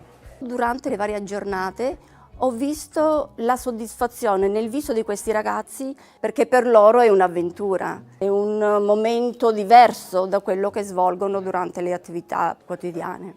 Ho fatto amicizia anche con altre persone con cui ho i miei stessi interessi che abitano lontano. Una ragazza della Toscana, un ragazzo della Lombardia e ho fatto amicizia un po' con tutti. Questa esperienza è fondamentale anche dal punto di vista del curriculum, perché in un futuro, quando andrai a lavorare in un posto di lavoro, tutta questa esperienza di gare formative sono sempre utili in qualsiasi ambiente lavorativo vai. Sono cresciuta molto anche a livello tecnico e soprattutto emotivo. Questa gara nazionale mi ha regalato tante emozioni, tra cui anche ansie e preoccupazioni, ma tanta soddisfazione. È una bella esperienza da fare, sicuramente. L'esperienza stupenda, cioè emozionante soprattutto, ma anche diciamo serve proprio per metterci in gioco. Poi soprattutto io sono molto timida, mi vergogno di tutto, quindi fare questa esperienza sicuramente mi aiuta anche a crescere. Sono divertita molto, c'è stata anche molta ansia, devo dire la verità, qualche pianto è scappato per la paura, ma penso che sia normalissimo in un contesto simile, anzi è magari strano il contrario, e mi sono divertita, ho conosciuto tantissime persone nuove, sto facendo amicizia anche nel mio settore, ci siamo molto supportati a vicenda, sono stati giorni comunque coinvolgenti e molto divertenti, mi porterò a casa una bella esperienza a prescindere da tutto. È un'esperienza bellissima, non solo la gara in sé, anche tutto quello che viene prima, durante e dopo. Anche solo il fatto di aver conosciuto persone che vengono da tutta Italia, che hanno la tua stessa passione o comunque che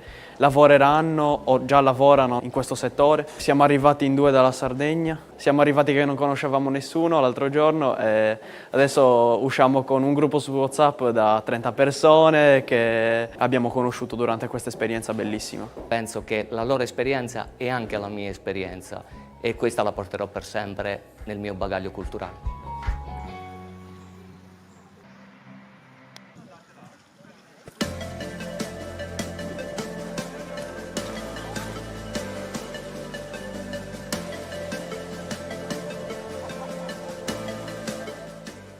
Primo classificato come migliore istituto va all'Istituto Maffioli. Complimenti all'Istituto Maffioli che si aggiudica il primo posto, primo premio. Premiamo il primo classificato per l'accoglienza turistica, San Pellegrino, Linda Salvetti.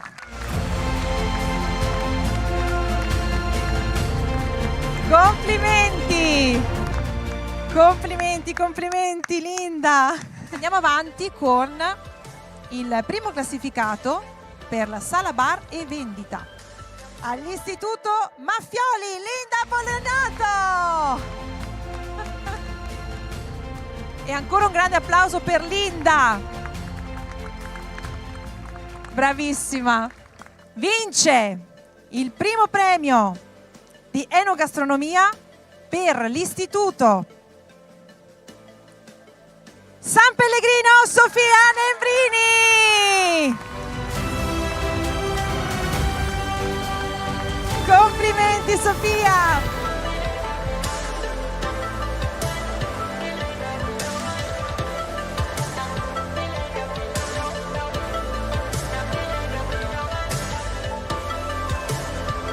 Se per caso i vostri professori vi propongono di partecipare a dei concorsi simili, non per forza gare nazionali, concorsi in generale, accettate, è proprio un qualcosa che ti arricchisce.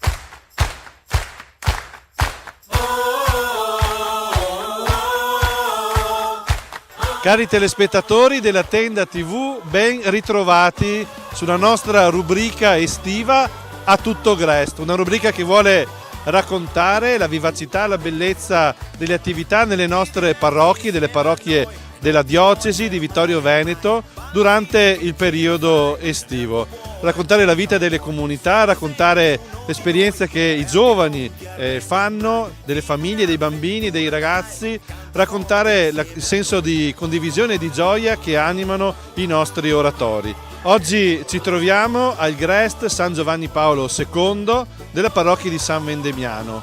Andiamo a conoscere i protagonisti di questo splendido Grest, andiamo a vedere i volti, le attività, i giochi, i laboratori che vengono proposti da dei bravissimi animatori ai bambini di questa comunità. Insieme a noi, tutti insieme, girls and boys, ma cantare inizia lei, dopo tu risponderai. Don Federico Amianti, cappellano di San Vendemiano e di Zoppè e Saccon, siamo qui con te, raccontaci un po' il Grest di San Vendemiano.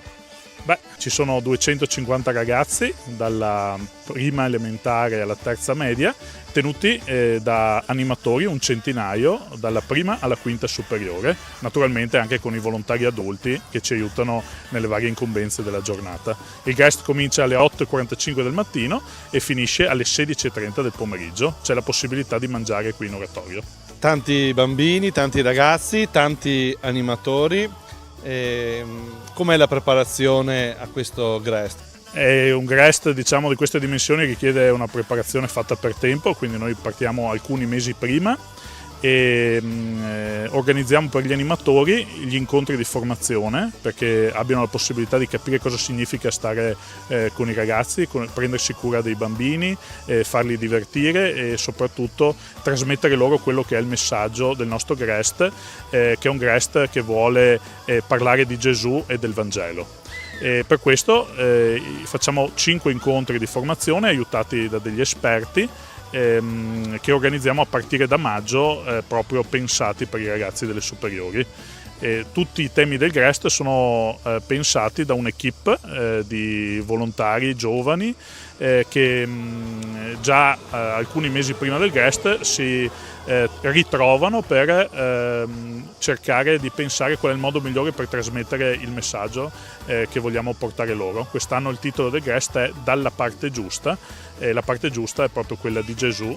Il messaggio che vogliamo dare è insegnare ai ragazzi che scegliere una vita cristiana non è una scelta come le altre, è una scelta che comporta delle responsabilità, del coraggio e la voglia di voler bene agli altri.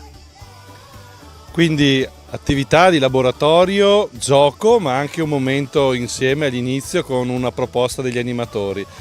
Qual è l'ambientazione che avete scelto quest'anno per caratterizzare questo Grest 2026? Grazie a un gruppo teatrale molto preparato, quest'anno noi proponiamo come ambientazione un'ambientazione western, precisamente il famoso film italiano Lo chiamavano Trinità, nella quale si seguono proprio due personaggi, due attori che vorrebbero fare i banditi ma che in realtà poi si ritrovano ad aiutare gli altri, ad aiutare l'oppresso, ad aiutare chi è in difficoltà. e quindi questo western con il tono molto divertente ci sembrava molto bello per trasmettere il messaggio che avevamo in mente.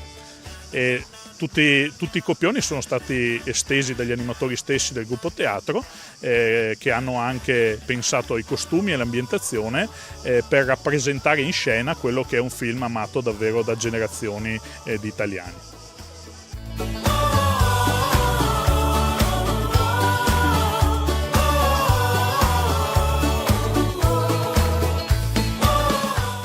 Siamo qui con Gabriele. Gabriele, come sta andando il GREST qui a San Vendemiano? Sta andando molto bene.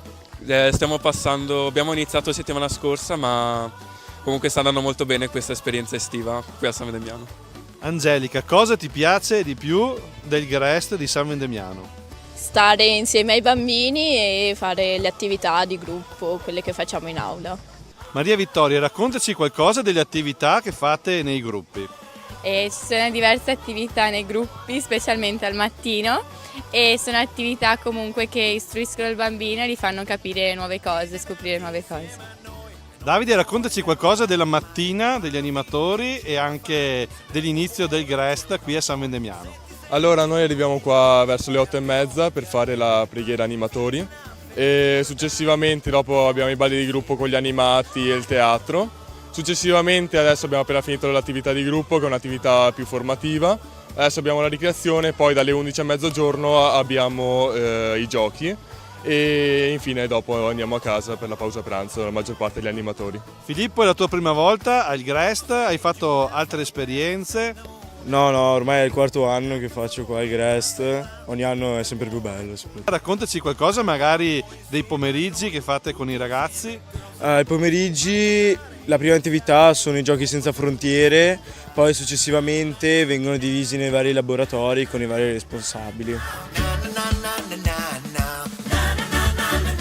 Ogni mattina il GREST si apre con una scenetta preparata da voi animatori. Quanto lavoro c'è dietro e quanto piace soprattutto ai bambini? Beh, allora i bambini si divertono sempre molto. Il lavoro dietro è molto, al mattino veniamo qua alle 7:35 per provare la scenetta che faremo alle 8:30 e poi ci fermiamo dopo pranzo per provare quella del giorno dopo. E comunque c'è tutto il lavoro per preparare i costumi, scrivere il copione, fare gli oggetti di scena e tutto quello che vedete comunque è realizzato da noi con il nostro impegno, però ci mettiamo la passione e siamo molto contenti di farlo. Siamo qui con Ronzino, un personaggio fondamentale di questo GREST. Ronzino, come sta andando il GREST a San Vendemiano? Che discorso lungo. Sta dicendo che sta andando benissimo, che si sta divertendo, che ti danno tante carote, hai detto anche, e che i bambini sono come sono. I bambini non ho capito? Ah, sono stupendi e meravigliosi. Allora direi che dobbiamo fare un applauso al nostro Ronzino.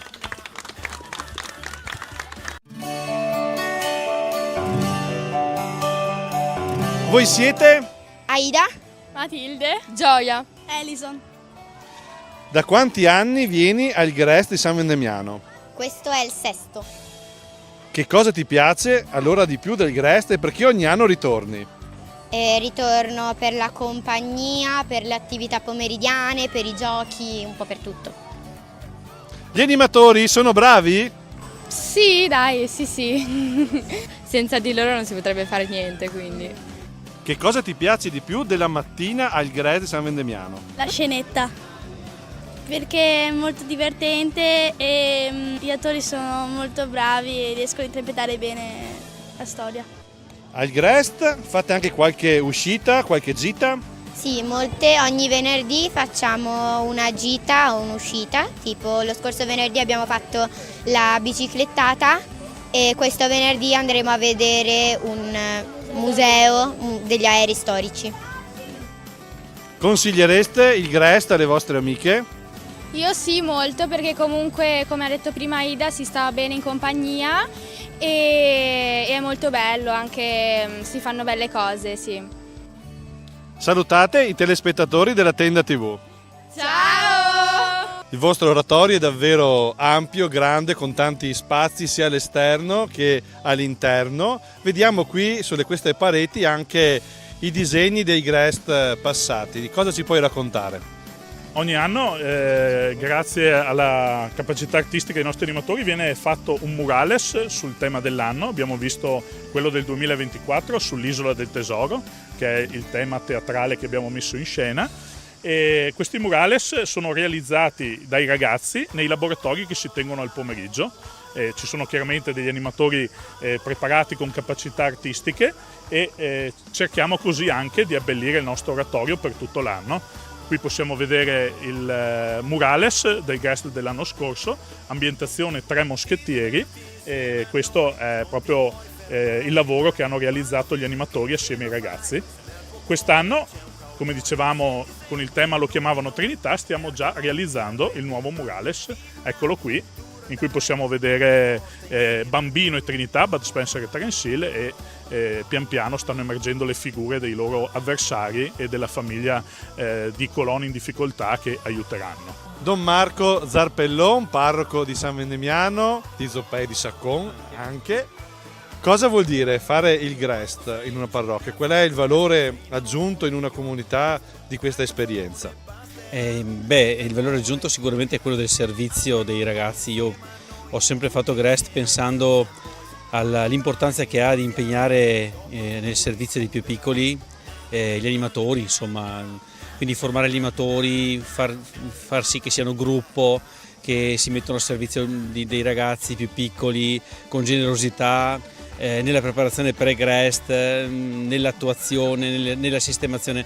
Io dico così, per me il GREST è fatto soprattutto per gli animatori, poi abbiamo anche tanti ragazzi, bambini, famiglie che beneficiano di questo servizio e quindi questa è una conseguenza bella, però innanzitutto dal punto di vista del servizio pastorale, dell'azione pastorale, è un modo per coinvolgere i ragazzi delle superiori per un fine buono e anche cristiano, perché non facciamo soltanto animazione o impegniamo il tempo libero dell'estate, ma cerchiamo anche di dare un profilo di fede, c'è un momento di preghiera, c'è un momento di riflessione, c'è un filo conduttore che è un modo per annunciare il Vangelo ai più piccoli, approfittando di avere tanto tempo a disposizione con loro.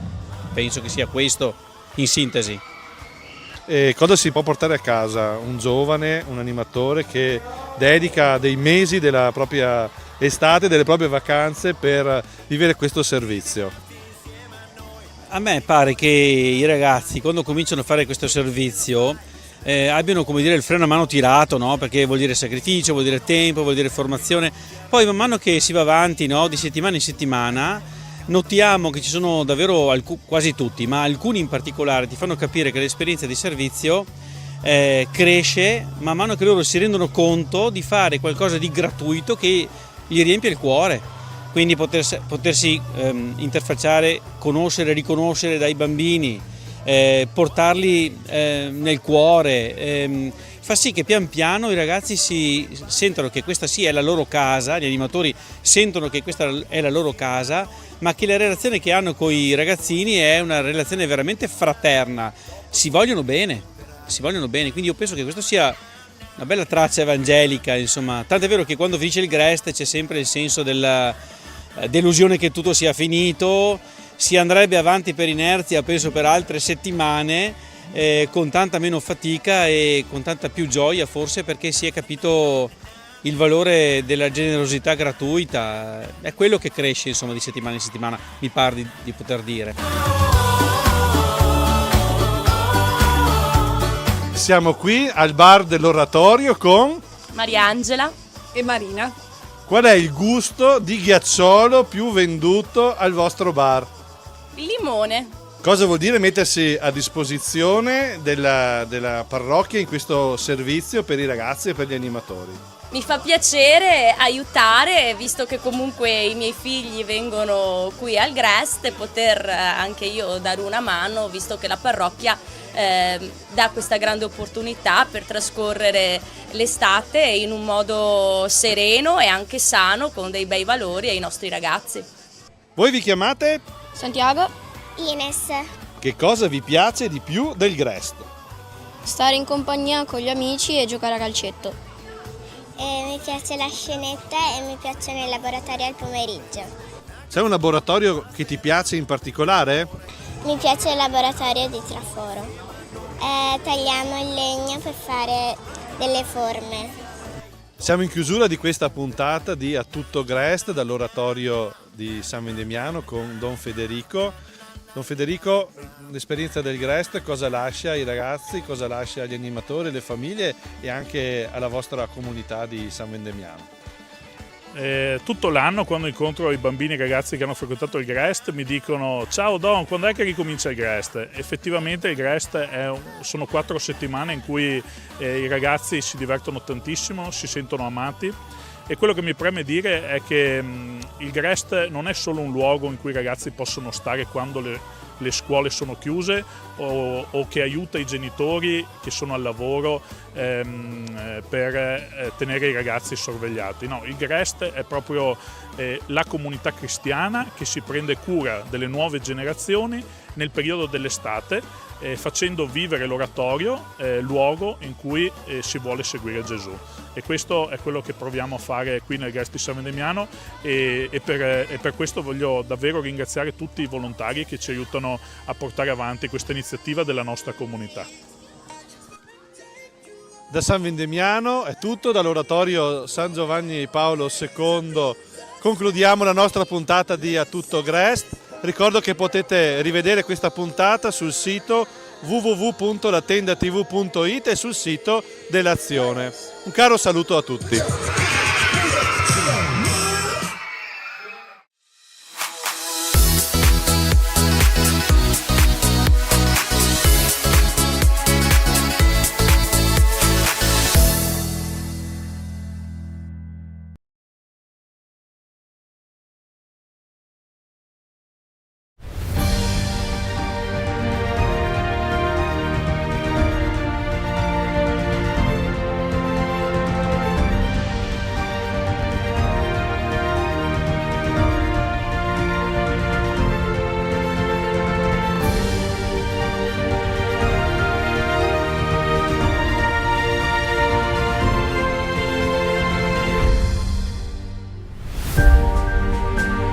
Da una trentina d'anni i volontari della sezione ANA Treviso recuperano e conservano le opere della Grande Guerra tra Lagazzuoi e Sas d'Estria, un impegno che mantiene viva la storia e rende questi luoghi sempre più accessibili a tutti. La sezione di Bergamo è stata tra le prime a credere nei campi scuola per giovani. Oggi ospita il percorso nazionale avanzato dedicato alla sanità alpina e alla protezione civile ANA.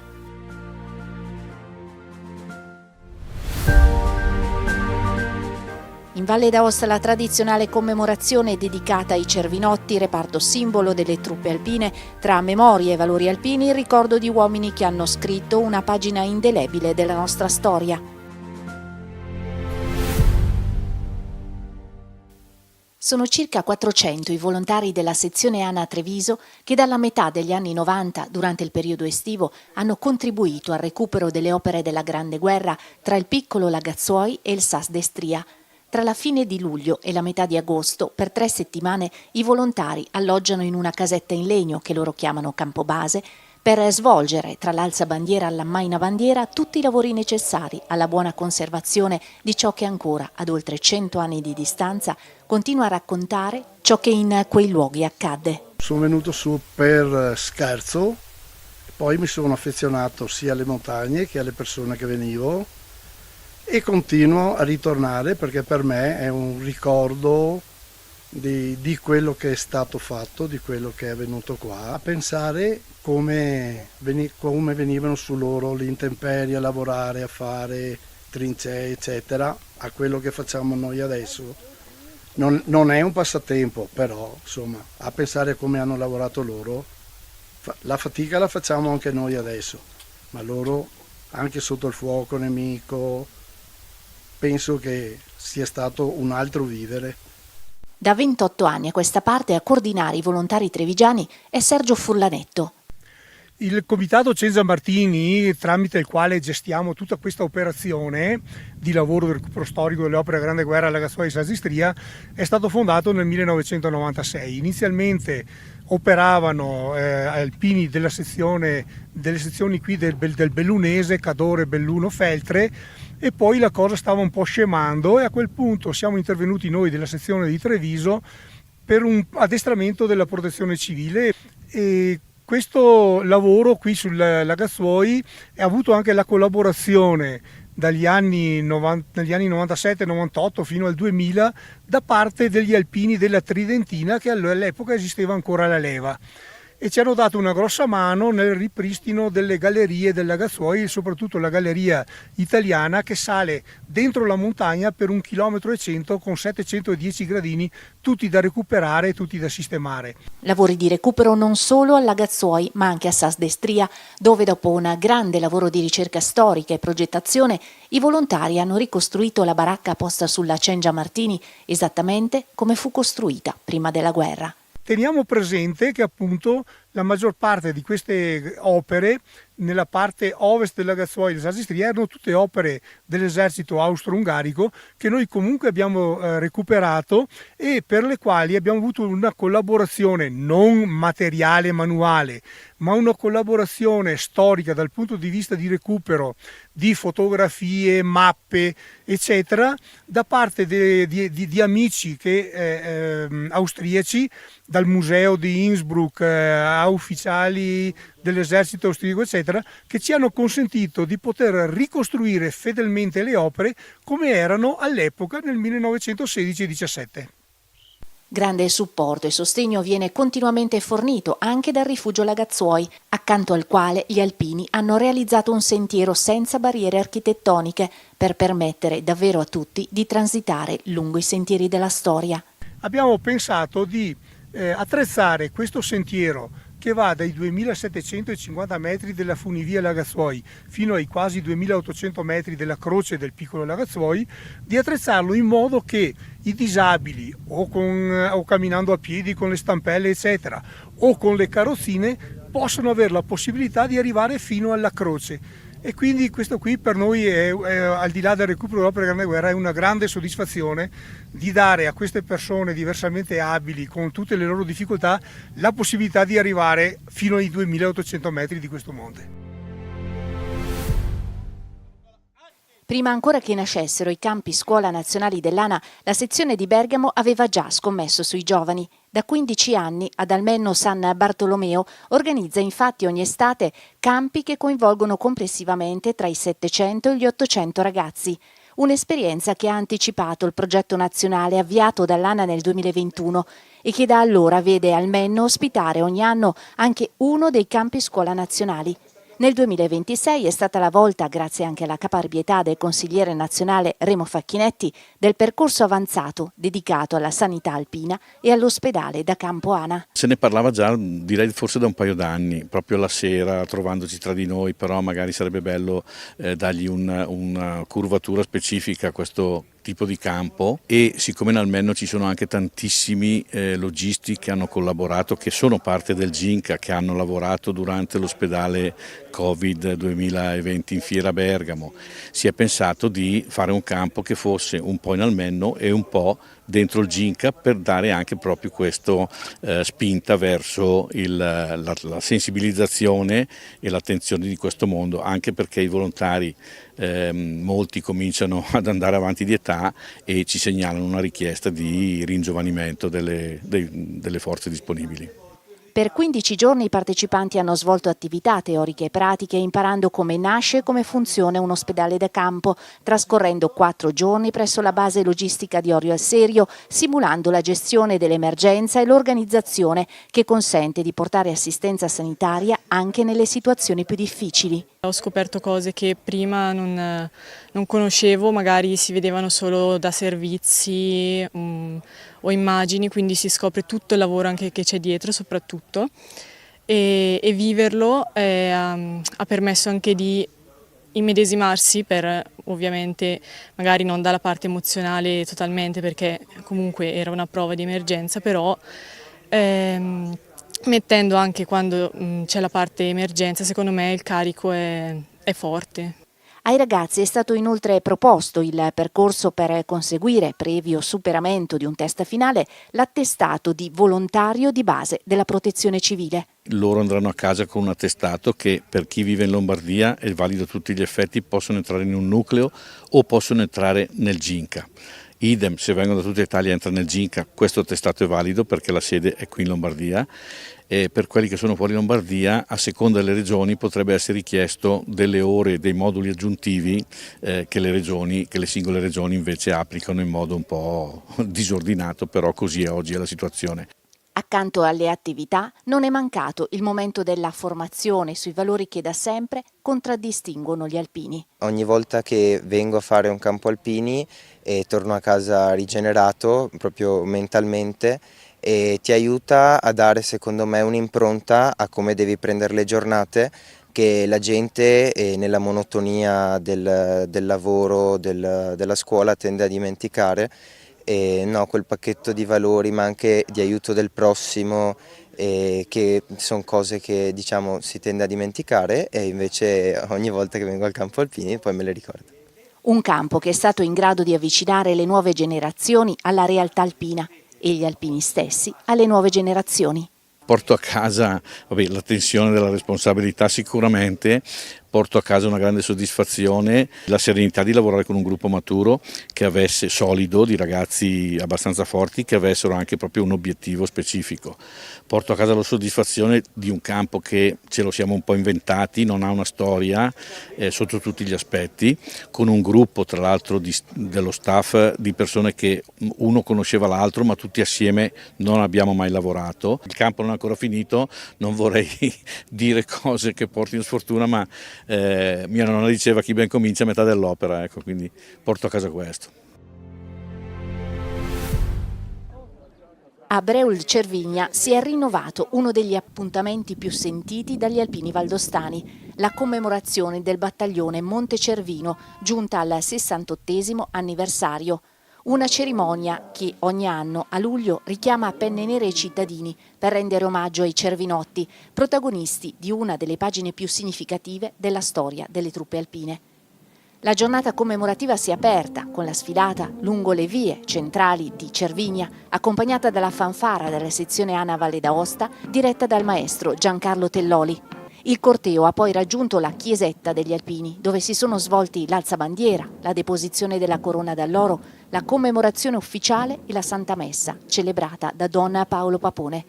Costituito durante la Seconda Guerra Mondiale come reparto scelto di sciatori alpinisti, il battaglione Monte Cervino operò nei teatri più difficili del conflitto, distinguendosi per capacità operative e spirito di sacrificio. Dalla campagna di Grecia fino al fronte orientale, dove combatté durante la ritirata di Russia, i suoi uomini scrissero una storia di coraggio che costò un tributo altissimo di vite umane e che ancora oggi rappresenta uno dei simboli più forti della tradizione alpina. Prima della cerimonia è stato consegnato un riconoscimento all'alpino Domenico Broglio, premiato per i suoi 32 anni di servizio nella segreteria della sezione ANA Valle d'Aosta. A ricordare il sacrificio dei cervinotti è stato il capogruppo ANA di Valtournascia, mentre il presidente della sezione ANA Valle d'Aosta, Carlo Biona, ha sottolineato come il ricordo di quei soldati rappresenti ancora oggi un patrimonio di valori e un richiamo alla responsabilità verso le istituzioni, la comunità e la pace. A testimoniare il legame tra la storia del Monte Cervino e l'esercito di oggi è intervenuto anche il colonnello Paolo Rocchi, comandante del 4° Reggimento Alpini Paracadutisti Ranger, che ha ripercorso la storia operativa del battaglione e l'eredità lasciata ai reparti alpini odierni.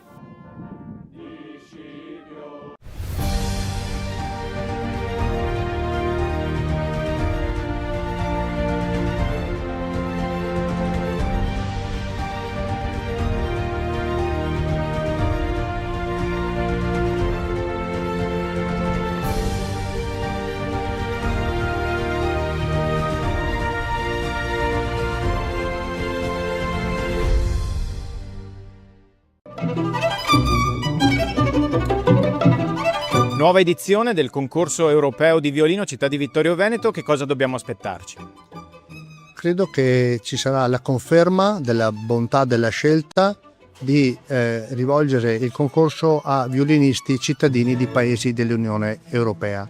Di fatto siamo l'unico concorso e anche conseguentemente il più titolato a dare una vetrina autorevole ai giovani talenti violinisti che sono cittadini dell'Unione Europea. Abbiamo una giuria di alto profilo internazionale presieduta dal noto compositore Fabio Vacchi. Abbiamo tra le novità rispetto alle precedenti edizioni la collaborazione dell'Orchestra del Teatro La Fenice, che sarà protagonista insieme ai 3 finalisti della prova finale che si terrà al Teatro da Ponte il 29 agosto. Ben 12 concerti premio offerti dalla Fenice, Teatro La Scala, Solisti Veneti, conservatori, istituzioni musicali concertistiche di tutta Italia, ma anche dall'estero, un'orchestra ungherese e il teatro di Aachen, Aquisgrana in Germania. Per cui una terza edizione che va a consolidare la posizione di primissimo piano che il concorso di Vittorio Veneto ha attualmente, andando a riprendere quella tradizione nazionale nata negli anni 60, ma adesso dal 2021 con veste e profilo europeo.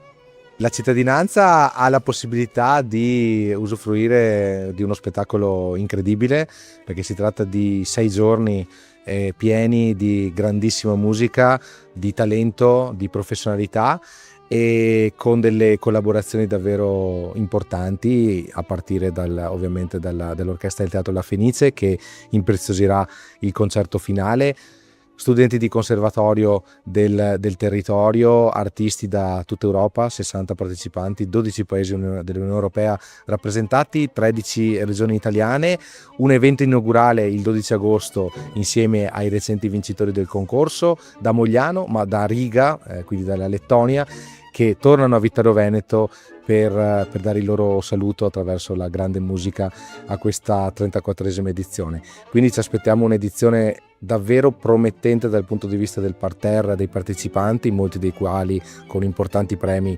già nelle loro brevi carriere alle loro spalle, e una giuria di enorme qualità selezionata dal direttore artistico Francesco De Angelis, che ancora ringraziamo. Crediamo davvero che si tratti di un'edizione preziosa dal livello qualitativo eccellente e dalla partecipazione importante, e ovviamente impreziosita dalla possibilità di avere l'Orchestra del Teatro La Fenice in occasione della finale 29 agosto ore 17, Teatro Lorenzo da Ponte.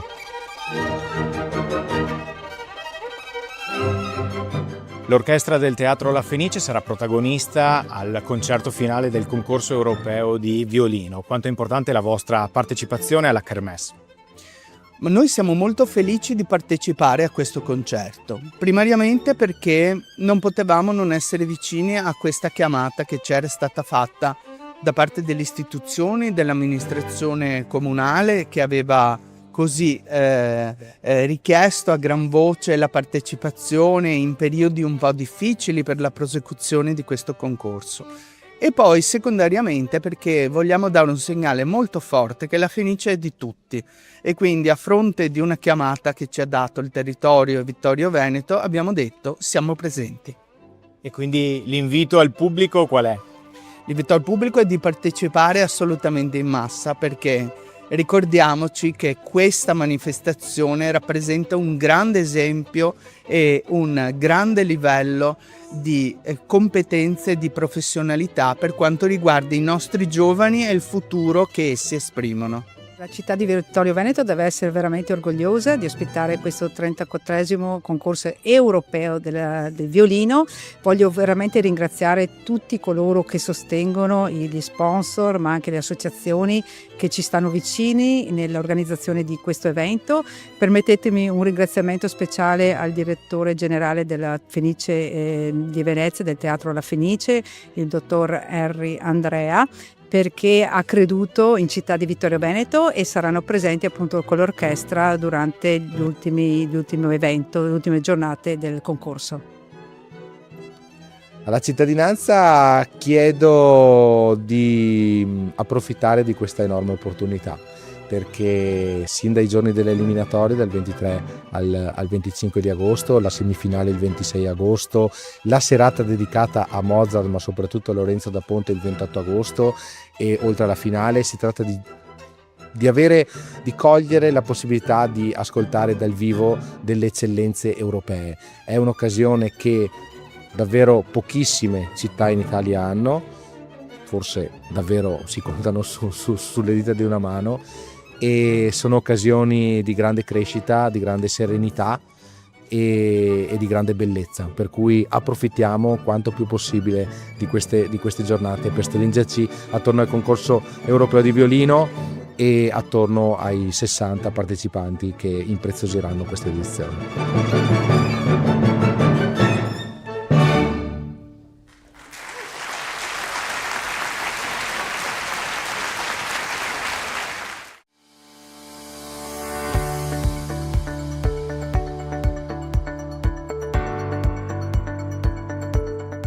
Cari amici della Tenda TV, ben ritrovati nella nostra amatissima Piazza Flaminio, e come ogni anno, come è tradizione, ci troviamo qui per parlare di che cosa? Niente po' di meno che dei festeggiamenti di Sant'Augusta, che a partire dal 18 di agosto fino al 22 di agosto terranno banco proprio qui in centro storico a Serravalle, in quelle di Vittorio Veneto. Manifestazione come sempre organizzata dal Comitato Festeggiamenti di Sant'Augusta in collaborazione con il Comune di Vittorio Veneto, parte proattiva nell'organizzazione per quanto riguarda tutta una serie di aspetti di logistica e di sicurezza con i festeggiamenti di Sant'Augusta, e naturalmente un grazie a volontari e soprattutto agli sponsor che sostengono la manifestazione.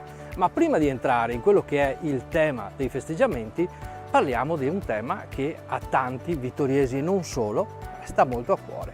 Ma questi fuochi si faranno o non si faranno?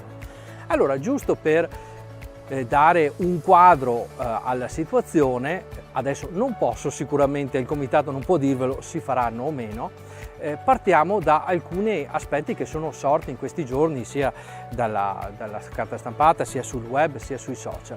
Allora, precisiamo una cosa: in questo momento la macchina organizzativa, come ha anche precisato giustamente la sindaca Mirella Bagliana, è partita, nel senso che il Comitato Festeggiamenti Sant'Augusta, come ogni anno, si è prodigato di predisporre la zona del campo fuochi che si trova proprio sotto il santuario di Sant'Augusta, la zona di Vinera. Quindi è stata fatta l'operazione di sfalcio e sono state fatte le pulizie fondamentali sotto una parte del pendio, una parte degli ulivi, un'altra parte che era fondamentale per poter predisporre il campo fuochi. Queste sono delle operazioni che sono fondamentali, perché altrimenti non avremo il grado di sicurezza che ogni anno ci viene richiesto. Ora, in questo momento sappiamo benissimo che c'è una situazione di siccità e di rischio di incendi notevoli, ma questo non toglie che la macchina operativa sia partita. Come è già avvenuto infatti in passato, allo scoccare delle 48 ore o anche delle 24 ore prima, è successo che la macchina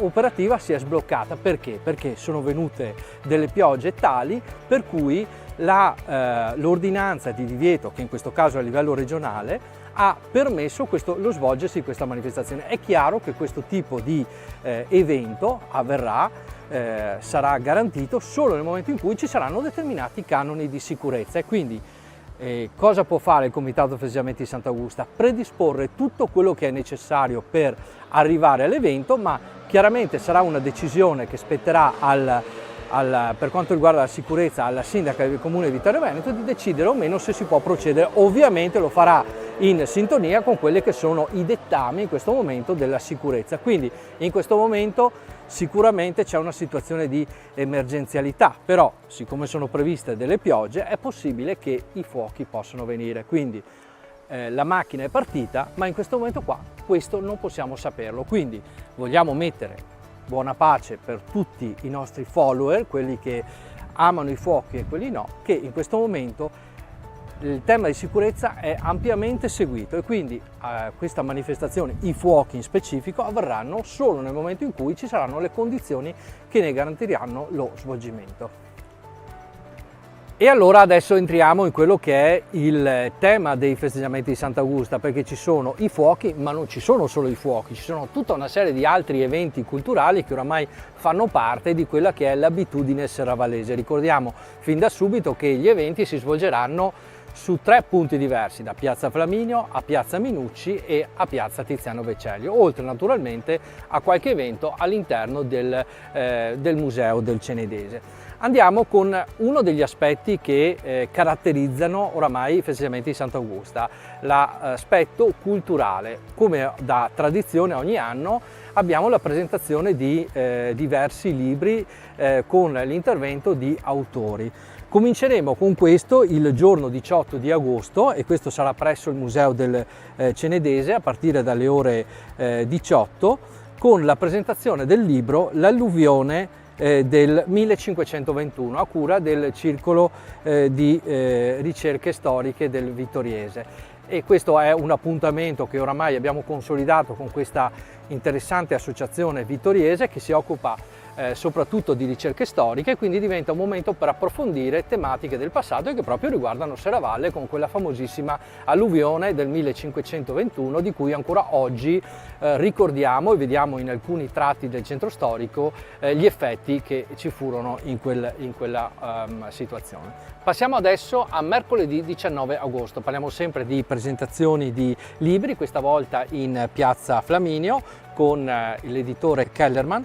Vedremo la presentazione del libro Saluti e baci dal Mai con letture di Roberta Durante e con musiche di Eros Viel, quindi un altro appuntamento che ci porterà in un taccuino, possiamo dire, di ricordi, di cartoline che ci porteranno a vivere un'esperienza particolare, quindi vi invitiamo anche a questo evento. Poi saremo la serata del giovedì 20 di agosto che si svolgerà invece sempre alle 18:30 ma in Piazza Minucci, in cui avremo la presentazione del libro di Mauro Corona e di Marianna Corona. Sono padre notissimo che conosciamo tutti e anche la figlia oramai nota scrittrice che presenteranno le loro ultime due fatiche letterarie. Due fatiche letterarie che in fondo parlano di montagna, di cammini, di quello che oramai già conosciamo di Mauro Corona, ma aspettiamoci di conoscere una Marianna Corona con dei toni completamente diversi dal padre, ma sarà importante e interessante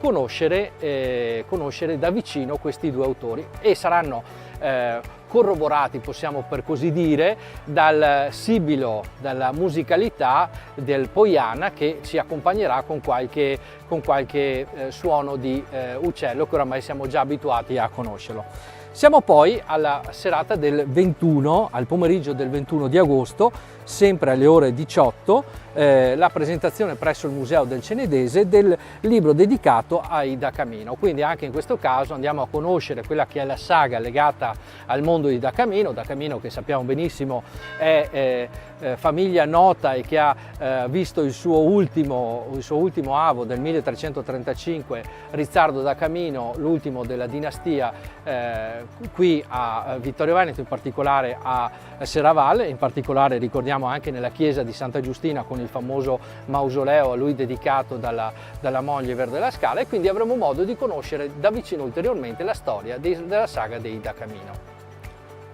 E siamo poi all'ultima presentazione molto particolare che invitiamo fin da ora quelli che sono gli accaniti cultori della storia di Sant'Augusta, alla serata, al pomeriggio di presentazione che sarà alle ore 18 presso il Museo del Cenedese con la luce di Augusta. Si tratta di una ricerca di un architetto vittoriese, Michele Tomasella, tra l'altro anche membro del Comitato Festeggiamenti di Sant'Augusta, che si è avvicinato al santuario di Sant'Augusta studiandone le caratteristiche architettoniche e con delle sorprese particolari che non vogliamo rivelarvi, ma che sarà bello conoscere da vicino, legate proprio alla luce che si vede a Sant'Augusta. Quindi un invito particolare a venire a conoscere questa particolare ricerca che sicuramente farà discutere nei prossimi anni e sarà oggetto di ulteriori approfondimenti.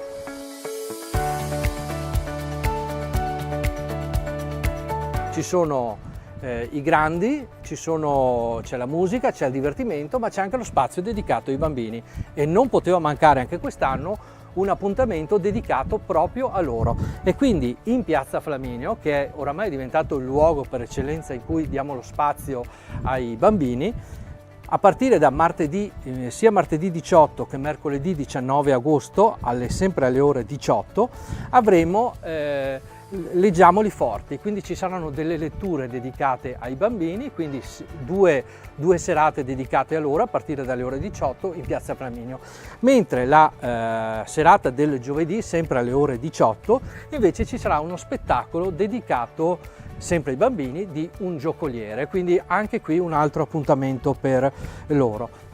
Si passa poi al giorno del 22 di agosto, in cui ci sarà oramai la tradizionale festa, appuntamento dedicato al mercatino dei bambini a partire dalle ore 17 in Piazza Flaminio. Quindi ricordiamo questo particolare appuntamento in cui i bambini chiaramente si devono iscrivere, scrivendo al Comitato di Festeggiamenti di Sant'Augusta, possono venire a scambiare i giochi in Piazza Flaminio a partire dalle ore 17 del 22 di agosto.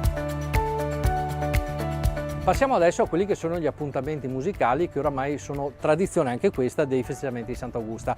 Come dicevamo prima, le tre piazze, quindi avremo Piazza Flaminio, Piazza Minucci e Piazza Vecellio. Partiamo proprio da quest'ultima, Piazza Vecellio, che è diventato il luogo in cui si può fare l'aperitivo, ci sono gli street food, e proprio a partire dalle ore 19 nelle giornate a partire dal 18 di agosto fino al 22 ci saranno ogni sera dei gruppi che ci terranno compagnia. Infatti cominceremo con il martedì 18 di agosto con Velvet Vibes, poi avremo la serata successiva sempre a partire dalle ore 19 con Don Sancho, e poi ancora abbiamo giovedì 20 con Round Midnight, e poi venerdì 21 serata con i Trifase, mentre il 22 a chiusura di quelli che saranno gli appuntamenti con Piazza Vecellio ci sarà un intrattenimento con il gruppo L'Incoscienza. E siamo in Piazza Minucci, il teatro oramai stabile dei festeggiamenti di Sant'Augusta, assieme alle altre piazze, in cui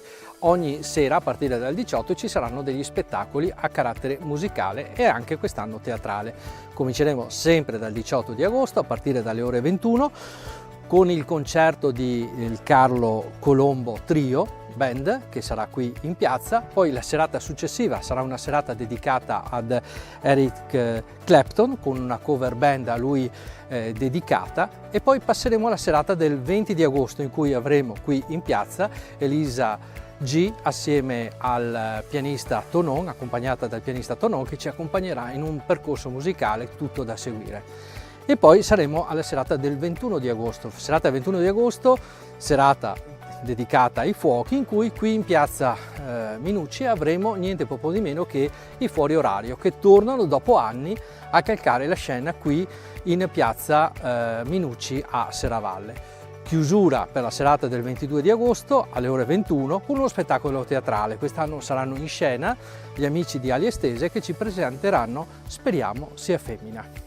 E siamo agli appuntamenti di Piazza Flaminio. Come dicevamo, alle ore 18 ci saranno le varie serate territorio dei bambini, ma poi diventerà il territorio nuovamente della musica, degli adulti, anche dei bambini assolutamente, però lasceremo poi lo spazio a partire dalle ore 21 del 18 di agosto in Piazza Flaminio al spettacolo musicale di Jack Trio. Gli appuntamenti proseguiranno naturalmente la serata successiva con altro appuntamento musicale a partire dalle ore 21, e poi passeremo alla serata del 20 di agosto con Orocco Ritual Baobad, che ci terrà compagnia in questa serata, per poi giungere alla serata del 21 di agosto con oramai la famosissima Anguria Party, che è tornata già a partire dall'anno scorso, opera di un gruppo che collabora attivamente col Comitato di Festeggiamenti di Sant'Augusta, preceduto dalla Parata della Santa, in cui avremo quella che sarà la Miss Augusta di quest'anno con il sindaco di Serravalle, quindi una serata giocosa all'insegna della musica e dell'intrattenimento, che avrà come partenza e sede naturalmente Piazza Flaminio.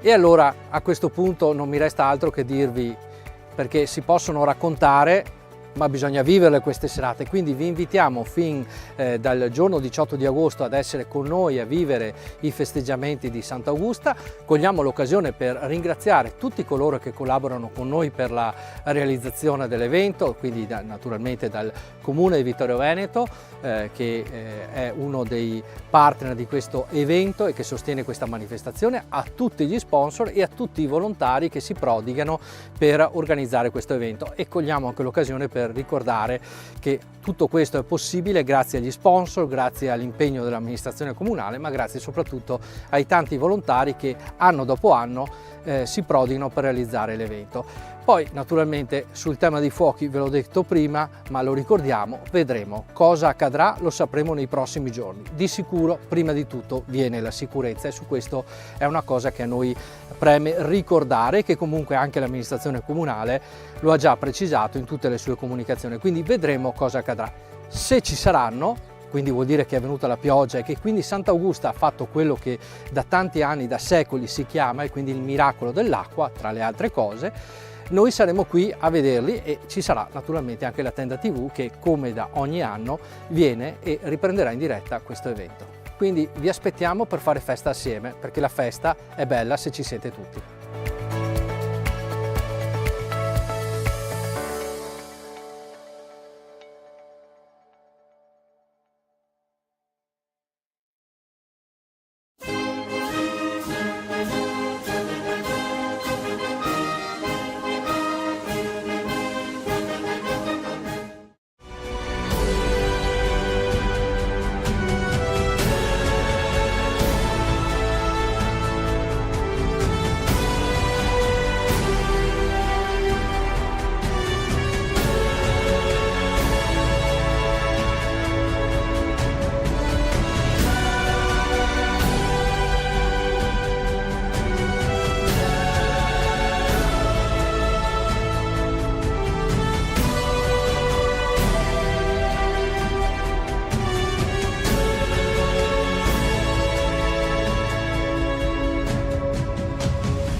Cari amiche e cari amici della Tenda TV, ben ritrovati. Siamo qui per un nuovo appuntamento con Penna Nera, la rubrica che vi porta a conoscere le iniziative della sezione ANA di Vittorio Veneto. Puntata speciale, puntata estiva, puntata che va in onda a Ferragosto, e quindi nella settimana di Ferragosto vogliamo tenervi compagnia appunto raccontandovi il mondo degli alpini, e non lo facciamo dal nostro studio, anche perché nel nostro studio ormai le temperature erano così elevate che potevano compromettere la buona riuscita della nostra trasmissione. Lo facciamo direttamente dalla sezione ANA di Vittorio Veneto, quindi siamo nel centro città, siamo così per far capire anche ai vittoriesi che ci stanno seguendo al primo piano della stazione ferroviaria di Vittorio Veneto. Abbiamo una vista sui giardini, sul municipio di Vittorio Veneto e anche sulla sede della protezione civile ANA che qualche anno fa è stata portata a nuova luce. Siamo qui, vedete il parterre di ospiti in questa nostra serata per parlarvi di tanti argomenti. È da un po' che non ci vediamo, quindi io do subito il benvenuto a Maurizio Casetta, presidente della sezione ANA di Vittorio Veneto. Buongiorno a tutti. Ben trovato. E poi abbiamo Stefano Stefani, responsabile della formazione dei ragazzi al campo scuola ANA che si è tenuto a Cison qualche settimana fa. Buongiorno. Grazie e benvenuto anche a lei. E poi abbiamo Valentino De Nadai, referente del centro studi sezionale di Vittorio Veneto. Buongiorno a tutti. Eccoci qui. Allora, nuova puntata appunto di Penna Nera. Riavvolgiamo il nastro, caro Maurizio. Ci eravamo visti per gli appuntamenti con la Dunata nazionale, ma poi c'è stato un grandioso, mi sento di dire, raduno Triveneto degli Alpini, in cui le nostre telecamere c'erano. Vi abbiamo documentato anche con particolare emozione tutto l'aspetto che legava il raduno Triveneto degli Alpini al ricordo del terremoto del Friuli. Eravamo a Gemona ormai qualche settimana fa. Qual è il tuo ricordo? E quindi riprendiamo il nostro racconto proprio da qui. Beh, intanto ringrazio te, ringrazio la Tenda TV per aver partecipato di slancio a sorpresa, soprattutto al raduno del terzo raggruppamento che appunto, abbiamo già visto la puntata che hai fatto, lo speciale Penna Nera che hai fatto da Gemona.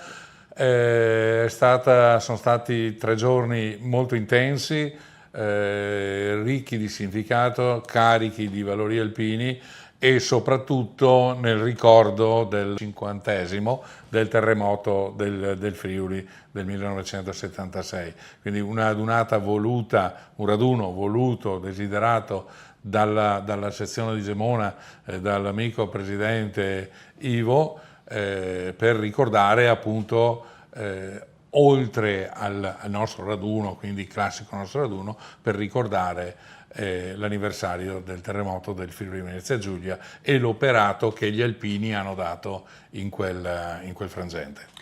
Ci sono state proprio anche delle parti della sfilata dedicate espressamente al ricordo dei campi di lavoro che hanno visto anche degli alpini della nostra sezione prendere parte appunto 50 anni fa. Beh certo, abbiamo avuto il sabato sera, c'è stata una commemorazione al teatro proprio di Gemona